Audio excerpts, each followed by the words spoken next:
Hello there. You sound so sharp. Thank you. Yeah. Hey, can we start on that topic since I'm, absolutely clueless as to where we're going here, but I want you guys to direct me. I have so much material, it doesn't really matter, but I want to be kind of directed with you. But let's start on this one if we can. I'm gonna go in a weird direction with what you just brought up, Patty, if you don't mind, which is the topic of thinking time. Basta a little funny, I'm eating my lunch stuff, but I'm sorry. No worries.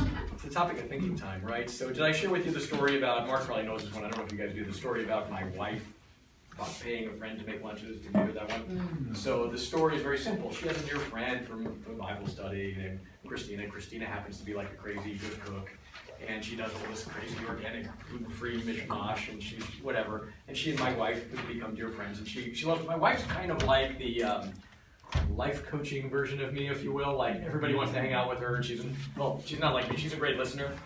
She's not like me. So, but her people just follow her around. So Christina loves my wife, and like any excuse to hang out with my wife. Somehow, I don't know how this even came up in conversation, but I take this as a badge of honor. So I think this is a source of pride. As cheesy as it sounds, is my wife decides somehow to pay Christina to make us lunches. So I just came from a C21 office over in Norwalk or whatever, right? So I'm in the parking lot. And I don't have time between meetings because I don't want to go on lunches. Lunches are for people that don't want to produce. I'm sorry. And by the way, not only do I want to produce, but I also want to go home to my family. So I ain't messing around doing lunches and stuff like this, right? So I got to eat in my car, right? That's leverage. So, but I ain't eating while I'm driving because it's kind of scary. So I'm sitting in the car and we have this soup and I'm eating this kind of soup, right? It's super good, right? And we're paying like albondigas. Oh, that's my favorite. That's pretty good. It's like the it's like my daughter's favorite thing. Like it's like Colombian specialty. My wife's Colombian. So basically, I'm in the car sitting eating this thing, and I'm leaving, and I'm thinking to myself, the best part about this is not my leverage. The best part about this is my wife Martha's leverage. Because I don't care if she's just a housewife, which is like basically euphemism for works harder than me, right? The truth of the matter is, how many hours a week does she spend cooking? How many hours a week does she spend cleaning up after it? And how many hours a week does she spend shopping for the stuff? So when my wife spends $33 a day on 3 lunches for myself and herself and our daughter Rebecca, who takes it to school, right? That is freaking brilliant leverage. And the reason I mention this is because this shows a family addiction to leverage. And most sales professionals don't have it at all, and that's their problem.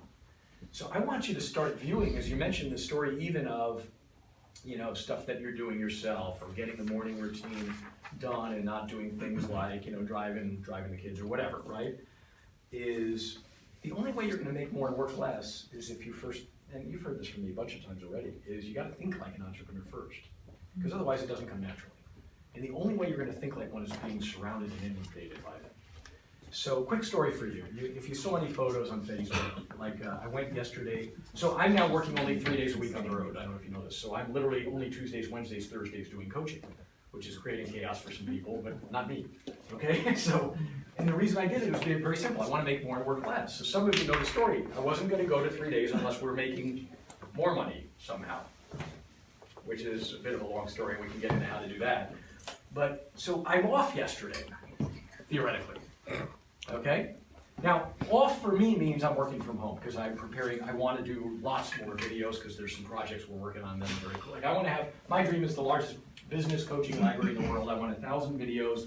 You click on marketing, you get 50 videos. You click on time management, you get 50 videos. You click on, leverage and delegation, you get 50 videos. And we started finally on the project and bought the technology already now. So my 16-year-old daughter is loading them in. Leverage. And then, so I want to do this kind of stuff and prepare content and all this, but I'll get back to this. Just run with this thought for a moment. So my Mondays are preparation to grow, not to shrink and make less money, but to grow and build a business, because you can't do it if you're just working all the time. So let's do this one. There is a difference between time management principle for you if you're taking notes. It's called absolute income versus relative income. And this fits into the bucket of how entrepreneurs think, how business owners think. Not how realtors think. Realtors don't know what to think, right? But entrepreneurs and business owners are always thinking make more, work less. Less is not laziness. Busyness is a form of laziness. So if you're going to write something down, write this one down. Busyness is a form of laziness. Busyness is a form of laziness. I want you to think differently about business. I want you to start getting offended at busyness. I want you to start getting angry a little bit at busyness. You still have a lot of it. It's going to take time to get rid of some of this stuff, but business is a form of laziness that, if you want to finish the sentence, that stems from lazy thinking and indiscriminate action. Busyness is a form of laziness that results from or stems from lazy thinking and indiscriminate action. By the way, lazy thinking in most cases is no thinking. The reason you're busy is because you're not thinking on your business or your life, ever. And indiscriminate action, you're just doing anything that comes and hits you in the moment, you're working on it, and then you're cramped and you're busy and you've accomplished nothing, and you know how that feels, right? And here's the problem with that. The problem with that is it creates this challenge, what I like to call the difference between relative income and absolute income. Let's use Nick as an example. Nick is only working 20 hours a week, hypothetically, and he's making $50K a year. Got it? Then there's brilliant Dave over here, who's making $100K a year and working 80 hours a week. Now, if I ask you which one you'd rather be, most of you are going to turn around and point to Nick just because of the way I presented this, and then I would tell you you're all full of it. Totally full of it. Because the truth is, that's not true. You'd rather be me. Subconsciously, you don't realize it, but the problem is you're pursuing my model, the Grant Cardone 10x kill your life, sabotage your relationships, and health model. If you get my 10x, 20x, why not 50x while we're at it, right? Something like that, right? So, but that's the problem is US-based culture is workaholism is a badge of honor. That's just the way it is here, okay? So, whereas for me, I'm working 80 hours a week, and I'm telling you right now, a businessman or a businesswoman thinks differently. A businessman or businesswoman says, for sure, I'd rather be Nick. And here's why. Dave can never grow beyond 100K in income. Why? Because he's working 80 hours a week. It is impossible to break through this. Most of you in this room, you know what your problem is? You've been in the same level or range of production for the last 5 years, and you have no idea how to break out. Why? Because you're hanging out with yourself too much. That's the problem. You're the problem. You gotta hang out with other people who know how to break through. But you ain't. Because you're ashamed, you know, whatever 100 reasons you have, your problem is your circle. Okay? So you're stuck here doing this thing, and you're stuck doing the absolute income game, which is, if I want to make more, I have to kill myself and do more. That's the way you do it. The problem is, if I'm working 80 hours a week, there's no way for me to break through from where I am to the next level of production. Like, I flooded the funnel for a couple of years doing the coaching and appointments and all this stuff. So now we flooded the calendar. And at one point I had full calendar of in-person coaching appointments Monday through Friday and phone coaching clients on Saturday. Then I quit that on Saturdays and we got down to 5 days, then I cut it down to 4 days, now we've cut it down to 3 days, plus figured out other products and other mishmash, right? As some of you know well, right? Okay, great. So why are we doing this? Because I cannot grow beyond what I got it to 2-3 years ago. You know what I got to a couple years ago? I did the 10x thing, right? That's what you have to do to get from 0 to 6 figures. You have the 10x. You have to get off your butt and work. And then when you flood the freaking funnel, you're going to be stuck there for the next 20 years. And most of you are living paycheck to paycheck because you don't even know what to do with your money. But that's a different story for today or another time. Okay? And the exercise is you're blocked because you don't have time to do what's required to get to the next level of performance. And you know what that is? And I know you're not going to, you're going to think it sounds good, but I don't really agree with it, I don't believe it, I don't know how this works. But I'm telling you right now, the only way you can grow is to be more like him. I'm not saying 20 hours a week, but so look, I can't grow beyond it. You know why? I've proven that I'm addicted to doing everything myself. I don't understand or believe in leverage. I'm afraid of it, I don't want to invest in it, whatever, right? Nobody else can do it as well as I can. I gotta do everything myself. It is impossible for me to grow. I'm the one-man wrecking crew. But this is what society teaches us. I'm the freaking Marlboro man. I can do everything myself. I'm an E-man. I'm a self-made millionaire, which, by the way, if you want to write this down, there is no such thing as a self-made millionaire. It literally does not exist. Right? Okay, so what do you want to be? You don't want to have absolute income. You want to have relative income. Relative income means you have time to think, which is your most powerful weapon in business, by the way. Yes, even you, right? To think, to breathe, and to lever. To think, to breathe, to lever. Let me give you a real life example. Ready? So yesterday is my theoretic day off. Mark keeps laughing. Okay, so I'm going to work at home and do stuff. But a couple weeks ago, Rosalind, who works with me and handles my calendar, some of you know her, I know. So Rosalind is like, yeah, Rosalind's amazing. So Rosalind's like, we are at our event. Some of you met the owner founder of Lion Desk, the CRM, David Anderson, right? So I like David a lot. Why? Because he's the kind of guy I want to hang out with because he's a serious entrepreneur. He's a maniac. I mean, he's a maniac. Okay, I'll share with you some details in a minute. So he's people I want to hang out with because he's going to help sharpen me. And I'll hopefully, presumably help sharpen him. Okay? So he said, why don't you come check out our offices? And we heard that they're moving from their 2,500 square foot office to a 10,000 square foot office. And I told him, I want to see your office before you move. I want to see what they call the sardine can, right? Because, you know, I love story of entrepreneurs. I love like the Google guys starting the garage type stuff. Who knows what Realty One, what you guys look like in 5 years or whatever, right? Who knows? I love that stuff, right? I love the journey of entrepreneurship. So I told him, I want to check out your sardine can, right? Mm-hmm. So we said, when are we going to do it? Well, we don't have any other time. Now, we're also doing joint venturing on projects. So he wanted me to do a Facebook Live interview of him and him of me to their community of a gazillion people. Because he wants me to now coach the Lion Desk community. Ooh, well, there's an interesting possibility, and who knows where that leads, right? So he's like, do you want to do it by Zoom, or do you want to come out to San Diego? So what do I say?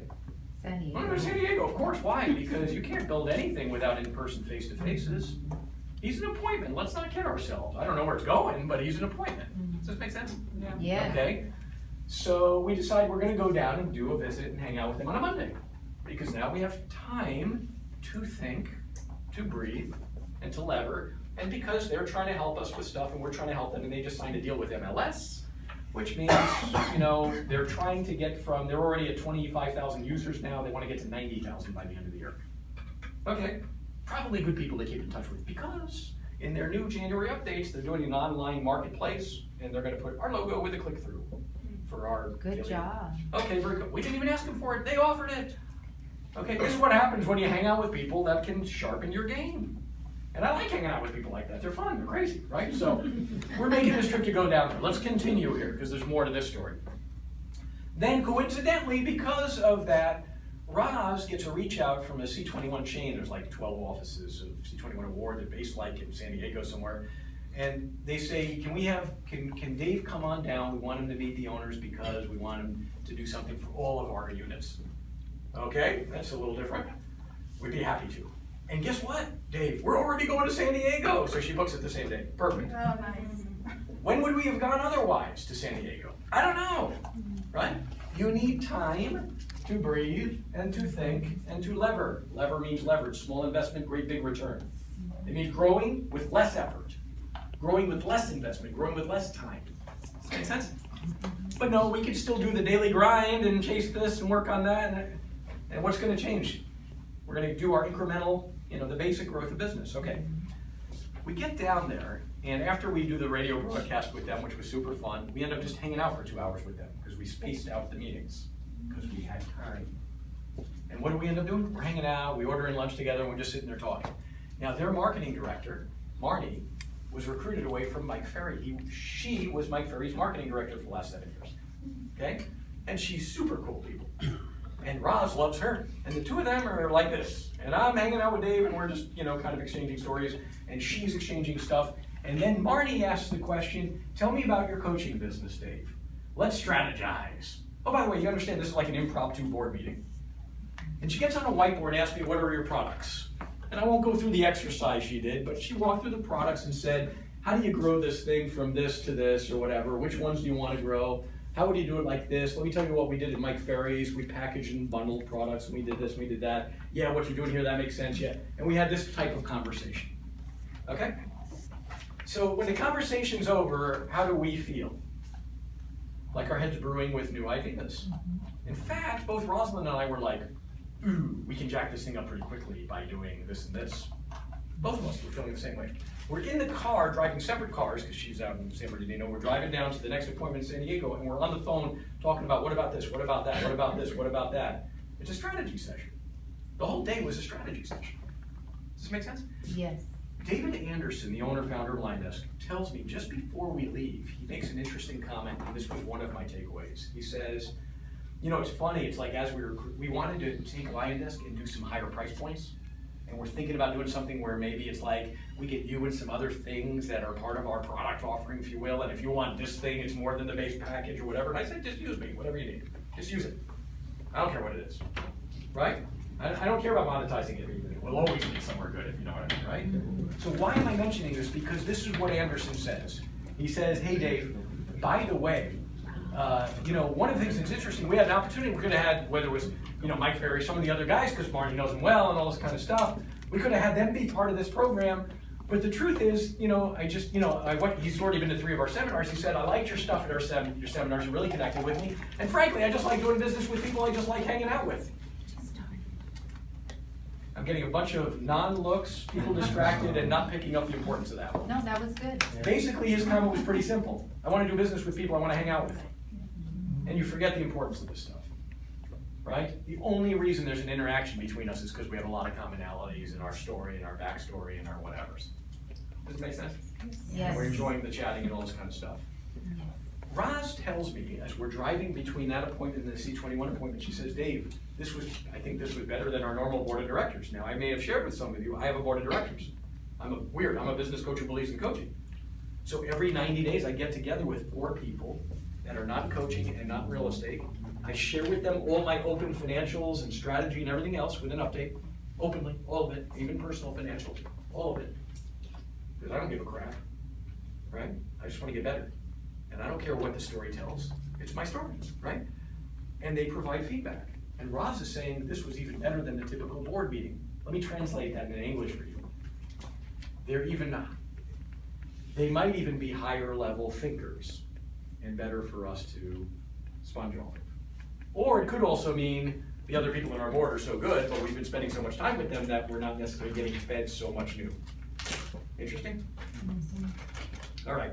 One of the takeaways from the marketing conversation, and if all of this is not about my business, this is about your business, in case you haven't figured out this dialogue yet. So one of the takeaways for me was basically this thing about bundling products or whatever. I'm not going to get into that right now with you guys, but we get down to the C21 office, and the first thing the VP tells us is, Dave, this is what I'm envisioning. What do you offer? What is the pricing and stuff? I ain't going there. You guys know when you sell, you never give prices and stuff first. It's first about them, and then it's about them, and then it's about them, and then you share about your value and your values, and you never mention price. Because they've already decided if they want to do business with you or not anyway at this point, but that's a sales conversation for a different day. I know we did it once before, but we can do it again. So they're sharing what do they want, and basically what she wants is, there are a ton of agents that don't do anything. What's new? Okay, they have 980 agents, and I told them, I know the breakdown, 1/3 of them do pretty good solid 6-figures type stuff, and 1/3 of them do an occasional transaction when some family member knock them over the head and say, here's a deal, and the other 1/3 do nothing. I know. Okay, so I shared with them, here's all the products that we offer. And by the way, I made no recommendations. I just said, here's the different products we offer. What of this would you like? And she said, well, what do they cost? And I said, forget about that. We'll figure it out. What of this stuff do you like? And then share with us what's your rough budget that you can handle or range or whatever it is, and we will figure it out together. In other words, no. We're going to close a deal, okay? But what was interesting was, we started sharing about we could bundle this up with this up and this up and this up, and the only reason we even threw it at them was because we had the conversation 2 hours earlier in somebody else's office that had nothing to do with real estate. Okay? What's the punchline in this? I don't know. You can come up with your own. But you must do thinking time, and you must hang out with higher level people. And you're not doing it, and it's crushing your business, and frankly, it's crushing your life, and you got to change the 5 people you hang out with the most.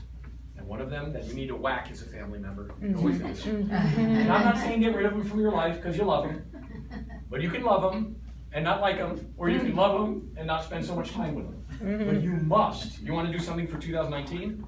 Change the 5 voices that are in your ear all day long every day, and your business will change forever. It is the #1 thing, because you want to learn stuff from me? Then call me one of your 5.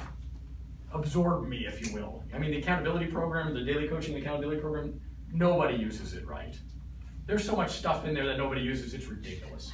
I've got probably, I know, now we have 320 as of this morning, right?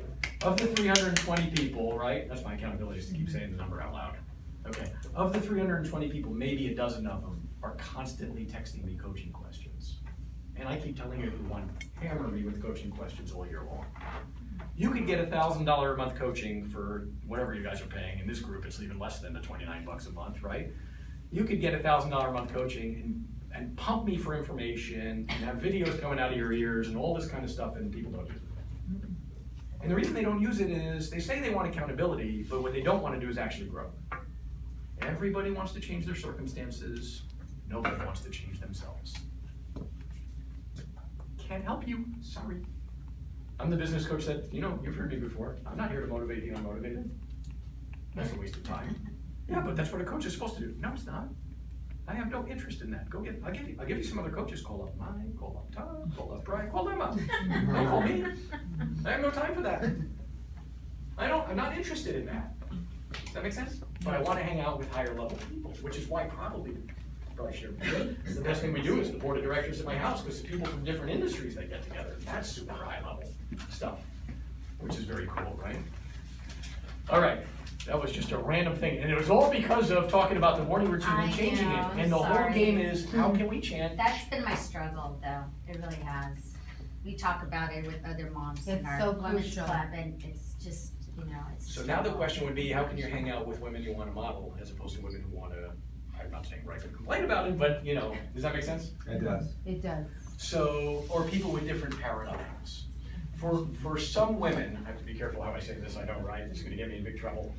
The greatest form of leverage in your business is leverage at home. Okay? And yes, doing the laundry is not gonna improve your life. Now for some women, they wanna do the laundry because it's therapeutic. I'm cool with that as long as you don't do any other therapeutic stuff and you go to work.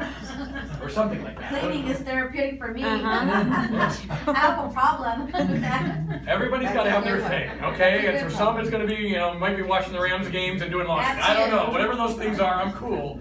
But you got to be careful you're not doing that all day long every day. I know. If that makes sense. I mean, that's I don't mean Patty. I mean all of us. We all have some of that crap all the time. What can you get rid of off your plate? Give you an example. All we got yesterday was Rosalind is completely fired up from the conversations yesterday because she sees a little more of what the future brings in our business. And even today, I was on the phone with her as I was driving over here right now. And she's basically, I said, okay, it's 24 hours later. What's your takeaway from yesterday now? What's still on your mind after you've had a night of sleep? That's more interesting to me, right? And she says bundling. Bundling. We can bundle packages, go after multiple offices, bigger fish, that kind of stuff, and do things for 100 people, 500 people at a time. I mean, you'll understand that I'm not saying we're going to get this account, although you can all be accountable and see what happens in a month or two, but if we get the Century 21 award, we already decided, by the way, that if we do a bundle package that includes the daily coaching and accountability program, it's all or nothing. They're either getting it for all 980 people or we're not offering it to them. That's our boldness. If they don't take it, it's fine. Interesting? All or nothing. Why? Because we want to start playing in bigger lands. Because she is too gifted to be spending her time working on this stuff, if you get my drift. Or chasing credit cards that have declined because of a fraud detect. There's no time for that. That has to get, so we have an admin who's going full-time in January, who's been taking a lot of stuff off Rosalind's plate. But my question even for yesterday for Rosalind was, what else do we want to get off your plate? Let me give you another conversation I had with Rosalind, because we're in the vision conversation right now. And maybe this will apply to a few of you given the time of year. So Rosalind vented with, this is my right hand, wonderful, amazing, whatever, and she's venting with me yesterday. The energy was a little, not her, it was a little bit of venting. And I don't know, what the source of it exactly, but her vent was, listen to this one, was, we've got to get out of San Bernardino, my family. That was the vent. And I hadn't heard that before. Okay? That was Rosalind? That was Rosalind. We've got to move. We've got to get out of here. I don't like, and it was that kind of energy from her, like directed at me, if you get my drift. That was the energy I got from her. And I've known her for 11 years, so I'm not really, and so this was the, safety and homeless and blah, blah, blah, whatever, right? Okay. And what do you want? Well, either, by my parents in South Riverside, and I've heard this story many times before because her parents live in an equestrian community, it's beautiful, and she loves it, and they're very close and all that. Or Glendora, where she grew up. Okay. If you had to pick one right now, where would you go? She said, South Riverside, near mom and dad. Okay? Got it. what do the houses cost there? She says, probably like 500, something like that, in that particular area or something, right? Okay. What do you need to make to be able to go there? Right? Where is it? So we kind of came to the conclusion that it might be maybe another 2-3 grand more a month than what she's making now-ish. Okay? Roll with me on this one. Okay? And I hope this comes out all the right way, and I hope you're discreet about this information, if you know what I mean. But this is important. Because if I care about her and she's a rock star, which she is, I have to care about what she cares about. Not so much about what I care about, if you know what I mean, right? So I told her, okay, so Roz, today, I said, she shares with me she's all excited now. There's some ideas and new products and bundling and this, all kinds of crazy stuff, and new things that you guys live and see, right? Great, she's all excited about this. She can see how she can drive the business, and when she drives the business, she's benefiting from it too. Okay, great. And she said, what was your takeaway? How about you, David, today? And I said, my takeaway is this. Are you ready? And if this comes out weird or you don't like the idea, just throw it out like anything else I say, right? I think you should be not just a present at, but a participant in one of my board of directors. I think your goal for 2019 should be to move to South Riverside in 2019. I think the dollar amount of income that you need to make on a monthly basis should be right at the top of the action plan. And all the strategies you put on that sheet of paper ensure that you get there before next December. The end. That's what I think. And I said it to her with that energy. Pushiness. Right? Get out of, you know what the problem is here? Not just for her, but I mean, this is all of us. I have a private coaching client in Claremont area, AWL, right? Who's super strong. And she tells me, I don't know if I shared with you this story, she tells me in our first ever private coaching session, I've been coaching her for a while, right? She says, Dave, I was talking about vision. Where do you want to be in 5 years? What do you want the business to look like? What do you want your personal life to look like? How do you want the calendar to look like? Because basically, I'm going to try to get them to start doing it this year. Okay, why? Because there's no reason to freaking wait. Entrepreneurs think like this. Are you ready? So one of them was busyness, time management. Busyness is a form of laziness. Another one that fits into the same bucket of how entrepreneurs think about time, right, is there is never the perfect time to do something. Whatever you're thinking about doing, why not just do it now?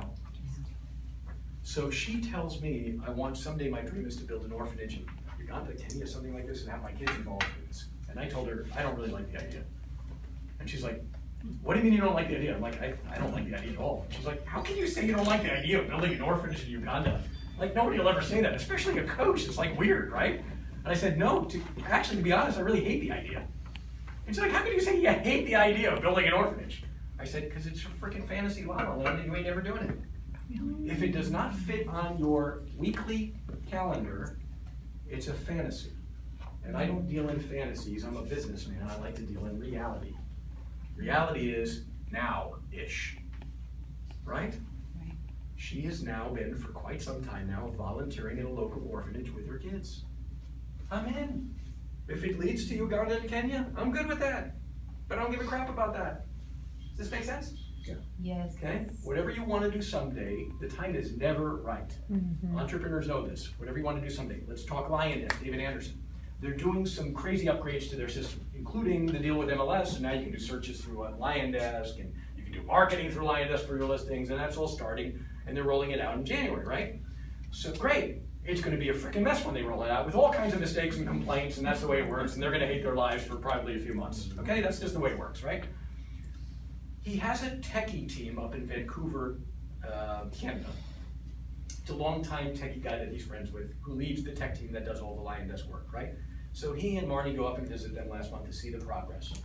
A couple of months ago, they're up there, and the guy says, we'll have it done maybe by June or July of 2019. And he says, hey, question for you. If we doubled our spend in the short term, could we have it done in the first quarter? Yeah, of course you could, was his answer. But just expect there'll also be a lot more problems in a very short period of time than, right? So he said, okay, let's do it. So why did he invest, $1.5 million to have this thing done, by mid-January, and it's going to be a mess? Why did he invest his time and his money to do this? And the answer is very simple, because that's how entrepreneurs think. Whatever you want to do someday, why not just do it now? I have this dream of 1,000 business coaching videos. I want to have the world's largest library of business coaching videos, right? Now, not in 2025. when I lose my hair. Whatever, right? Is this making any sense? Yes. Okay. So, how I got on this one here. You're What were we talking about here? You're talking about your assistant, who was it? Yeah, so Ross, she's, Ross, yeah, this is, Ross. with And her, so it's like let's this, do this. so what are you doing for 2019? What kind of action plan do you do for 2019? Why are you putting stuff that you don't even care about on your action plan? Why don't you even have one why don't you have something that's compelling? You guys know, what's my goal for next year? 1,000. 1,000. Even you people know it. It is. I can drive you in a car to every office that I coach and half the people know my goal. And then I can drive you around to every person you know on earth and nobody knows your goal. You don't know your goal, that's the problem. And you certainly don't verbalize it or say it. So I'm gonna repeat my goals for you. Not because you care, you don't, but it's my accountability for me by saying it in front of people. We wanna get to 1,000, maybe we can do it in one shot, maybe it takes a few shots, who knows? But maybe we just do the bump and grind and do it little by little, but we're at 320, right? Great. We wanna have 4 board of directors with 48 people, we have 2 with 24 already, which is shocking that we have that many now. But it looks like C21 Award is gonna do an entire board of directors just for their office managers. So that could knock out a third one with more than 12 people in one shot. Again, right? Okay, good. And if we don't get it, we don't get it. We're still chasing it. I still want 48 people in that. And we wanna keep our in-person coaching calendar full at 60. We're at 66, we're overflowed. Okay? That's it, that's my goals. Everybody got it? What's your goal? Nobody knows. You don't know. What are you obsessing about? How about your personal life mixed in with there like Roz, right? If there's something that really bothers you about the personal life, why aren't we doing that? Did I ever show you guys like financials online? Did we ever do that exercise? No. No, not yet. Can I log Yeah, into Google? pull down right there. You can connect it. Okay, let me do that. Cheese off.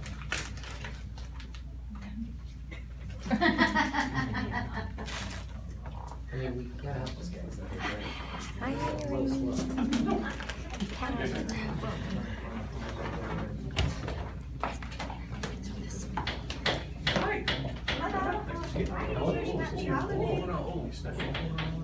Oh, that was good. Yeah.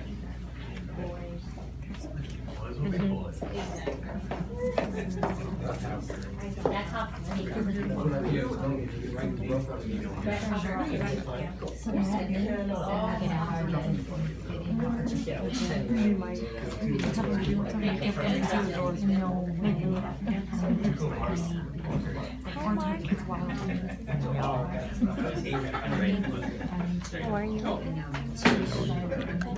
Your video.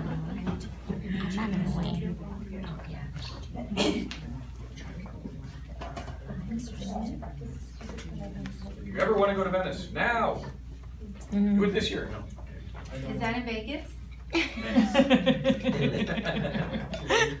thought you were Looks good. like the Venetian, huh? The Venetian area? Yeah, because the Yeah, red that's one what it looks like. is.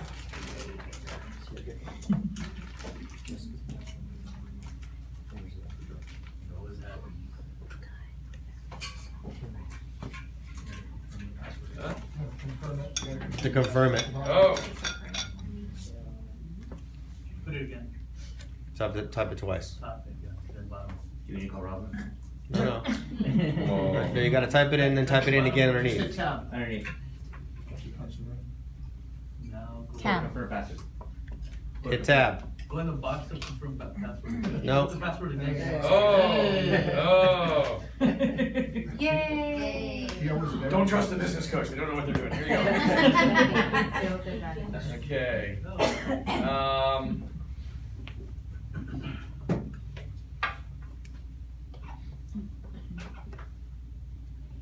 We're doing a little higher level conversation here, if you will. Taking time as business people, we're doing a little bit of a higher level conversation around, you know, sort of leverage, if you will. So we're touching on nothing, we're kind of moving on a few topics. I want to talk about finances for a minute or two. The reason most realtors suck in their business is because they don't treat their business like a business. Never did, and they never had to. And the reason they didn't have to is because, please forgive me. I know I'm gonna have 3 people beat me up after this meeting's over when I say this, but I don't care. If I don't live much longer, it's okay with me. The test is not hard to become a realtor, and it takes no money. Sorry. And then you join, and if you and I wanted to start a dry cleaner here in Whittier, we need, 600 to 800K to start it. You don't have the money, We're borrowing from the bank, we're borrowing from friends and family, we're putting a little bit of our own in there, and then after the business is open, we still expect to have to invest in marketing. But then there's the realtor. The realtor joins a business and still expects to never do anything and invest in anything because it's not a business for them, it's a little hobby. Okay, when they get lucky and a family member hits them with a deal, they make their, sorry I'm being offensive, but that's kind of a lot of the stereotype out there. One of the reasons why realtors don't ever think like business people, or one of their problems, I should say, is they don't make decisions like a business owner because they're scared to death of their financial situation. And I don't know what percentage of realtors, but I'm sure it's over 90% are definitely living paycheck to paycheck. And that's causing some of your business sabotage because your fears and phobias are preventing you from building a great business also. And the funny thing about it is, what I want to prove to you is it's not actually your money situation that's the problem. It's your fear about it that's the problem. So here's an example. These are real numbers. These are real private coaching clients. I sort of hid most of the stuff to protect the innocent, although I'm sure I probably didn't do a good enough job. But they're cool with me sharing this because this was a big deal for them, not just in their business. Married couple. I'll tell you the backstory. They hired me about, 4 or 5 months ago. Private coaching, right? I meet with them in person twice a month, okay? Great people, super fun. I like them. Or I would have, anyway, yeah. Okay, so I only like to coach people I like. It's kind of a good rule of thumb for business. Anyway, so they did 23 deals last year, okay? And they want to do 40. And they tell me they're hiring me because they want to run their business like a business. They love some of the stuff I talked about. They want to get to 40. They're not sure they know how. And of course, that's not really the real reason because everybody always lies about the reason that they're hiring a coach. And there's always underlying stuff behind it. Just like when you meet with clients, the first thing they tell you is not what they really want. Ever. Ever. You have to do the peel in the way of the onion to get to the real fears, phobias, and stuff, right? So anyway, this year, they were at 12 transactions back when they hired me. Down from 23, with plenty of the year to go, but the wife's on maternity leave. And she's the driver. He's more the analytic, does the open houses and strategy, and she is customer centric, okay? Great combo. And so they're not doing business and they have financial problems. And their payments to me for coaching are getting declined right now, okay? Not that I care about that, but I mean, that's their situation, got it? Now, and they're also opposites on the DISC assessment, which is normal for married couples, right? That's the normal for people you're going on appointments with. It actually makes for better business partnership too, by the way. But you also have to understand and respect each other's personality types to understand that. And there was some friction, okay? So does everybody understand my coaching is, honestly, it's not about getting to 40. It's about getting them to work together beautifully as a married couple and getting them to have clarity together on their personal finances, honestly. When we do the board of directors in my house, that's a higher level program, everybody is hesitant to join the board of directors because they share their personal and business financials. They hesitate to join, and then when they join, that's always the thing they think is the best thing from the whole program.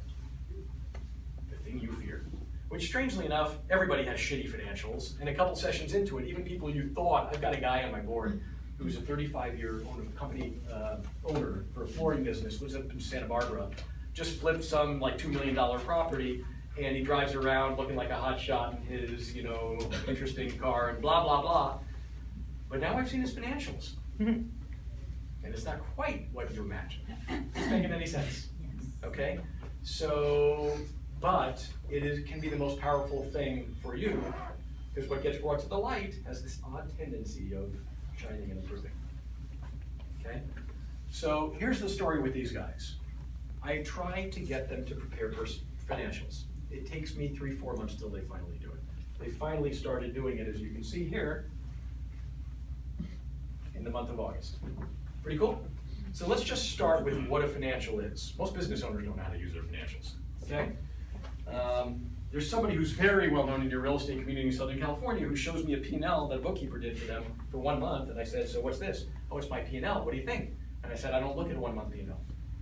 Well, can you tell me what you think from this? I can't make any judgments based on a 1 month P&L. I don't know what expenses are missing, what revenue's missing, how does it compare to other months? It's like going to a Marvel movie, showing up an hour late, leaving an hour early, and thinking you got the whole thing. That's what it is. The P&L is just a motion picture that doesn't tell you the beginning In the end, you need a balance sheet for that, and you need a bunch of months to compare. So whenever I have business owners do this, I always have them line up every month of the year next to each other on a single sheet of paper, just the raw numbers, because, listen to me carefully, people, every person in this room, I don't care if you think you have no freaking financial knowledge whatsoever, you will be an expert after 3 months of doing this. You will have conversations just like any high-level business owner. It is not rocket science, and I've run businesses, large ones, before, okay? So here's the deal. They put in their numbers. So as of August, I put the pipeline on the top because the pipeline tells you what the next few months are probably gonna look like, if you know what I mean, right? So they're at 12 closes. They predicted they would close 1 in August at the time. They had 1 in escrow, 2 active listings that were not in escrow, plus 1 hot. So 12 closed with 4 other hot deals cooking, if you know what I mean, right? Do you fill this out at the beginning of the month or the end of the month or just throughout this? So I have a rule about this, which is that for me, it's just my rule, is by the 10th of the month, I want the prior month done and added to the spreadsheet. And interestingly enough, if you want to hire a bookkeeper, most people hire a bookkeeper and they don't know what they're getting, and they don't even know what they're supposed to do with a bookkeeper. Here's a simple one for you. Ready? Hire a bookkeeper. I can give you recommendations if you want to for people that do realtors for like 125-ish bucks a month and do this stuff and stuff like this, or you can get a family member to go through your bank accounts. I can teach you how to do that today if you like, and do it for you, and damn less, okay? It doesn't have to be an accountant or a bookkeeper doing this stuff. This is just, you know what this is basically? It's going through your online bank account and credit cards and taking every charge in and out between August 1st and August 31st and putting them in a category down below. And anybody can do it for you, and they won't know what half of the categories are in the beginning, so they're gonna ask you a billion questions the first month, and then it gets easier and easier and easier, and by the 3rd or 4th month, they don't ask you anything. My bookkeeper today, many years later, maybe texts me twice a year to ask me what was this check. Everything else, because he does it through QuickBooks, so if you put something in a pertinent bucket, the next time it pops up, it automatically goes in the bucket. He doesn't even have to remember what categories they go in if you use QuickBooks, right? So my rule is the 10th of the month, and if your bookkeeper doesn't get it to you by the 10th of the month and they miss it one time, it's okay if they miss it twice. It's not a matter of if, but when I'm replacing you. And I tell my bookkeepers that in advance. The only thing I freaking want is my P&L by the 10th of the month. I need it promptly so I can make decisions as a business owner, because business owners make all of their strategic and marketing decisions based on the numbers, and all of you are screwing it up because you make it based on emotion. And emotions are the enemy of wealth, as Warren Buffett would say. You do a marketing channel, you get rejected by someone, you want to throw it out 2 days later. You're doing cold calling or whatever calling, you're doing warm calling and somebody's mean to you, and you need 4 hours to go get therapy and go to, to Glen Ivy or whatever, right? Some of you need 4 months after that, right? That's not how you run a business, yeah. David, you're on QuickBooks, you said?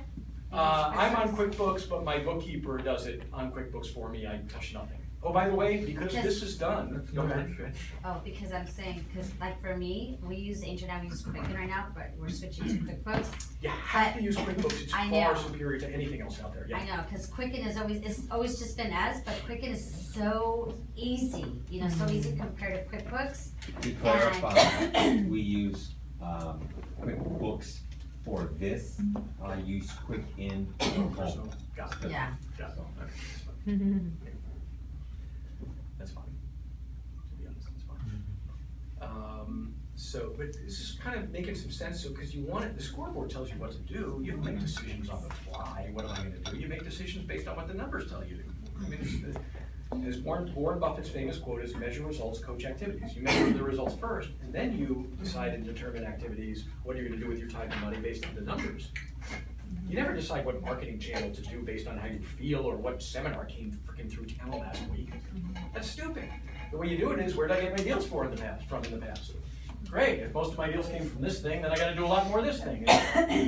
The 3 marketing channels that we're doing for our coaching business for 2019 are the same ones as in 2018 because we get deals from all 3. There was no conversation around it. It's just we have to do more. Lion Desk database with texting. And by the way, we're at 20,000 texts a month right now. Okay? Good job. I mean, we're serious about database. And you should be too, but you're not. Number 2 is Facebook, because social media is important, and Facebook Messenger. And number 3 is speaking events. And the only thing we're gonna do is more of those 3. A lot more of those 3 than this past year, right? That's it. There's no other thought, because the numbers, as Tony Robbins would say, success leaves clues. Follow the clues. They tell you where to go. Okay, don't listen to the next freaking marketing seminar from Joe Schmo. So here's their numbers, and all they did was, they did it themselves the first couple of times, by the way. They just went into their bank account, took the ins and the outs, and they popped them in here. So they had one real estate closing in August, 7,700 was their personal, take or whatever on the deal. Let's see if I can go down here.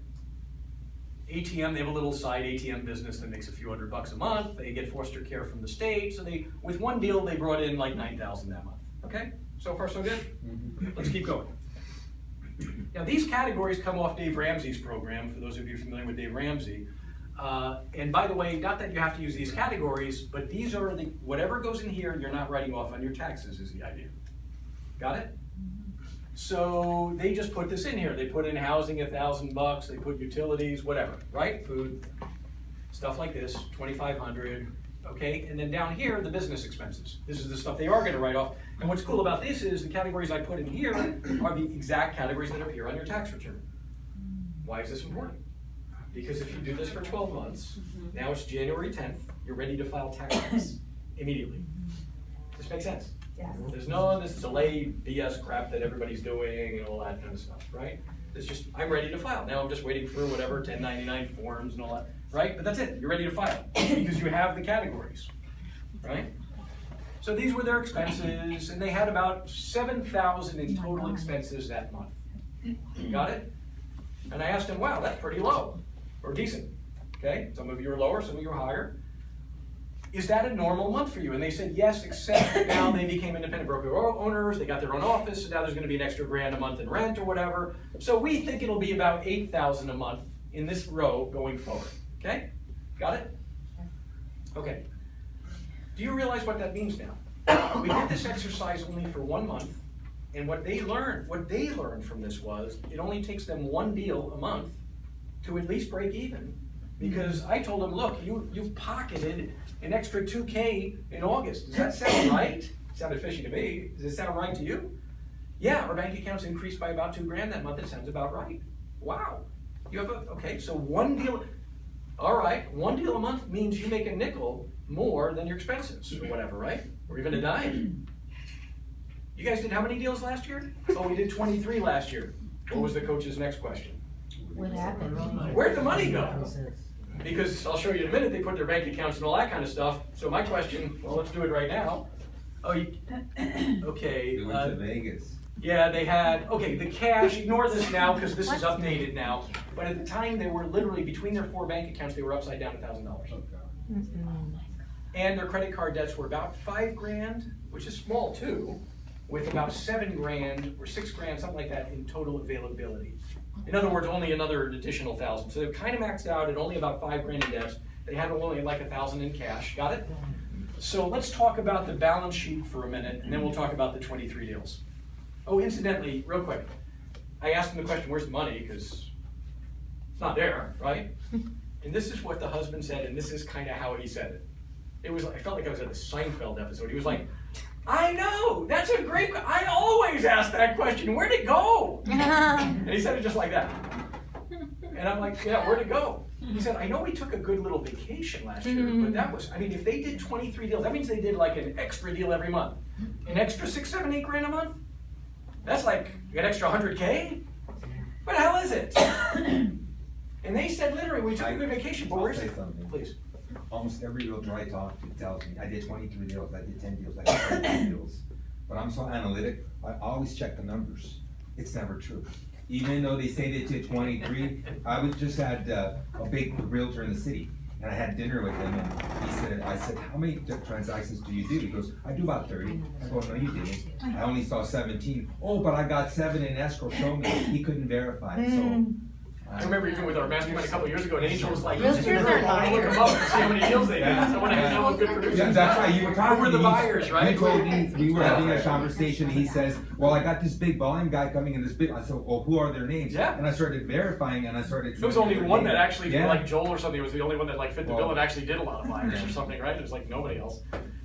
Okay, so maybe it wasn't 23, right? But either way, I love the question about where's the money anyway, because that's the question I have for all of you. Where's the money? And your answer, of course, is I don't know. Because you're not intentional about it. You've never been serious about it, which is why, and your business is going to suffer forever. Your real estate business is going to suffer forever because you're walking around with fear of money all the time, paycheck to paycheck crap. And the only way to get out of it is to start with the metrics, which is the same way you build a business anyway. You have to start with the scoreboard. Imagine you go to the Rams game, right? Now the Rams are in the playoff. Now they make it to the championship. They're playing against New Orleans or whatever the heck ends up happening, right? Yeah, I know. And there they are, and the scoreboard, you go to New Orleans for the game. The scoreboard malfunctions. No bueno. Okay? No bueno. What are you thinking? What score? This whole game's gonna suck now. We're gonna lose. We don't know what to do. The coaches are not gonna know what to do. They're not gonna dumb it down. They're not gonna do their timeout. They don't know anything. You can't run the game without a scoreboard. You can't fly a plane without a cockpit of optics. You ain't getting on Southwest Airlines if there's no optics and a pilot goes, look at all those freaking dials. Holy crap, you're running away from the plane. But that's the way you run your business. You have no cockpit of optics. I'm obsessive about numbers. I'm a little bit like Angel like that. I actually have a sheet called Critical Drivers that tells me all my critical metrics live, and it comes from different Google Docs that other people are working on. Interesting? Literally, my scoreboard, I can tell you, you want to see where I get the 320 number from? Or whatever those numbers are? It's on a spreadsheet. Critical Drivers, here it is. And the number is still 320. It hasn't changed in the last 2 hours, right? But it has a whole bunch of other metrics in here. Cash that hit the bank account, past due clients, how many in the program, how many new since the month, how many in the book, blah, blah, blah. I can see the business strategically in a nutshell. You guys don't have any of this stuff. Why? Because all they teach you is freaking walk around in circles and practice scripts. How stupid is that? Practice on clients and they run a business for Pete's sakes. Right? Okay, so everybody good with me so far? Yeah. So now, everybody understand the balance sheet, which most of you don't understand or know. A balance sheet has your assets and your liabilities. Well, you should know because you're in real estate, theoretically, from the lending side, right? But let me translate for you in English. Ready? Assets are what you own. Liabilities are what you owe. How's that for simple? And the net, as you guys know, thankfully, in real estate, is your net worth. Listen to me carefully, kids. That's the real scoreboard of business, not how many deals you do. Because my famous brother-in-law, whose story I tell everywhere I go, who did 6 deals in 2013 and is now over 11 million in volume this year or whatever he's doing, right? I love him dearly. I'm very close with him. I'll be spending the whole Christmas season with him or whatever, and he still doesn't know what he's doing with money. What? What was the point? Really, what was the point? Okay, so let's talk about money today, if you're okay with that. Because we need to wake you up, and I want to give you why this is going to matter for your, I know this is crazy, but let me show you about how this crazy topic will affect your real estate production, as weird as that sounds. Ready? Let's keep going here. So these guys now, because they closed a couple deals in September, I won't get to that right now. Now they're up to 11K in the bank account. They have a house with a market value of 570K, right? This is their balance sheet. Let's keep going here. The situation's improved for them in the last 2 months, right? Here's their credit card balances. They still have it down to 5,000. They still have the 5,000. This is what they're intending to pay. We'll get back to that in a minute, in November. Net worth, 577. Where's the house? You explain it to me. What happened? I don't see a payoff. It's paid off. Huh? You guys paid off a house? And this is what they said, yeah. How'd you do that? I mean, now I'm like, okay, I have a different viewpoint on you people. You crazy people. And they said, our parents helped us buy a house in Pasadena. Equity value went up nicely. We sold it and bought something smaller in the Inland Empire for cash. Wow. He's 41, she's 32, and I'm like, you guys rock. I was a freaking disaster at 40. I mean, disaster on this with my fancy sounding background. Disaster, right? Where did they move? Inland Empire. Okay. Montana or Rialto, something like this. Yeah. Okay. I think it's Montana. Okay, so this is their net worth. So everybody understands. Do you understand their financial situation right now? What's their monthly expenses approximately? We said it was about $8 grand. What does it take for them to break even or even make an income? One deal. What do they have in assets and liabilities right now? The answer is they're up to now 11K. It was negative 1K, by the way, 2 months ago. Now they have 11K in the bank because they had 3 closings in November or whatever, right? Which I'll show you in a sec.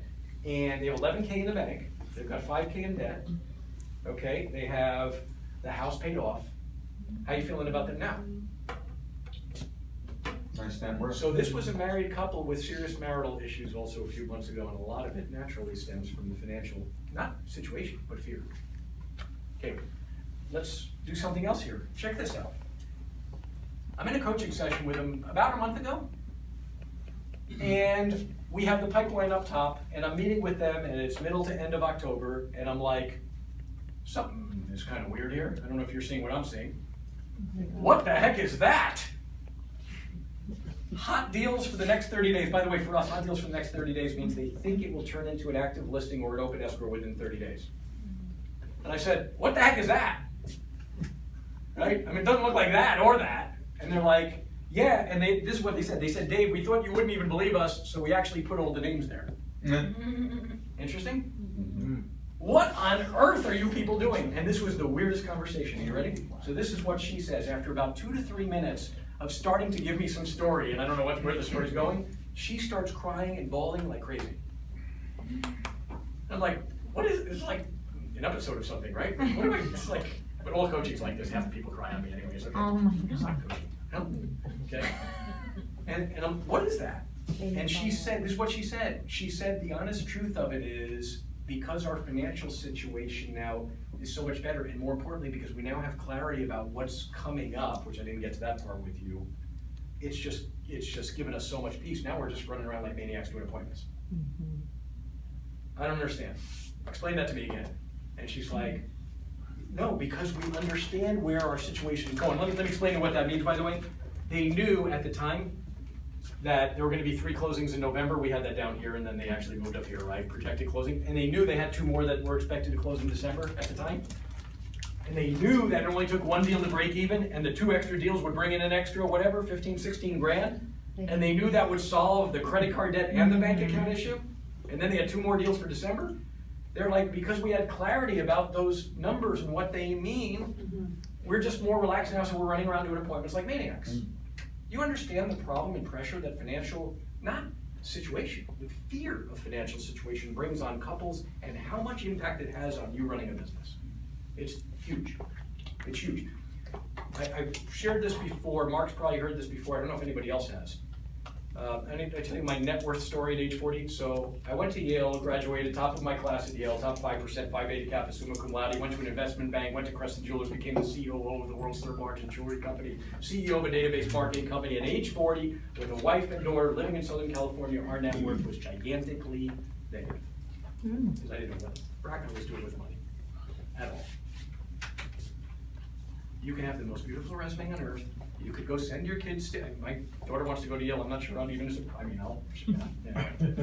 What do you get? They don't teach you how to run a business, they don't teach you how to have a relationship, they don't teach you how to manage money, they don't teach you squat for 60K or 80K a year or whatever it is now, right?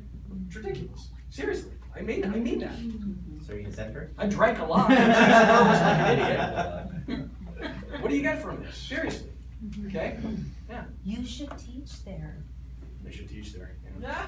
Maybe you'll get your daughter the discount. No, they need a class. They need a class on real life. There's one in Harvard called Happiness, and it's the most attended course in Harvard's history, 400-year history. Spectacular. By a guy whose book teaches morning routines for real What's it terms. called? Oh. Sean Aker, The Happiness Advantage. I actually went to Who's the Harvard TA? to go visit it in October, Okay. and they mentioned something like that. The class, yeah, Yeah. Talbot Shahar. I don't know if they're still doing the class. Sounds I like think a they fun may be. class. Yeah, it was like the most heavily attended, which proves to me that even Harvard students don't give a crap about what Harvard teaches. They want to learn about life. We don't learn anything. Maybe we should teach that here.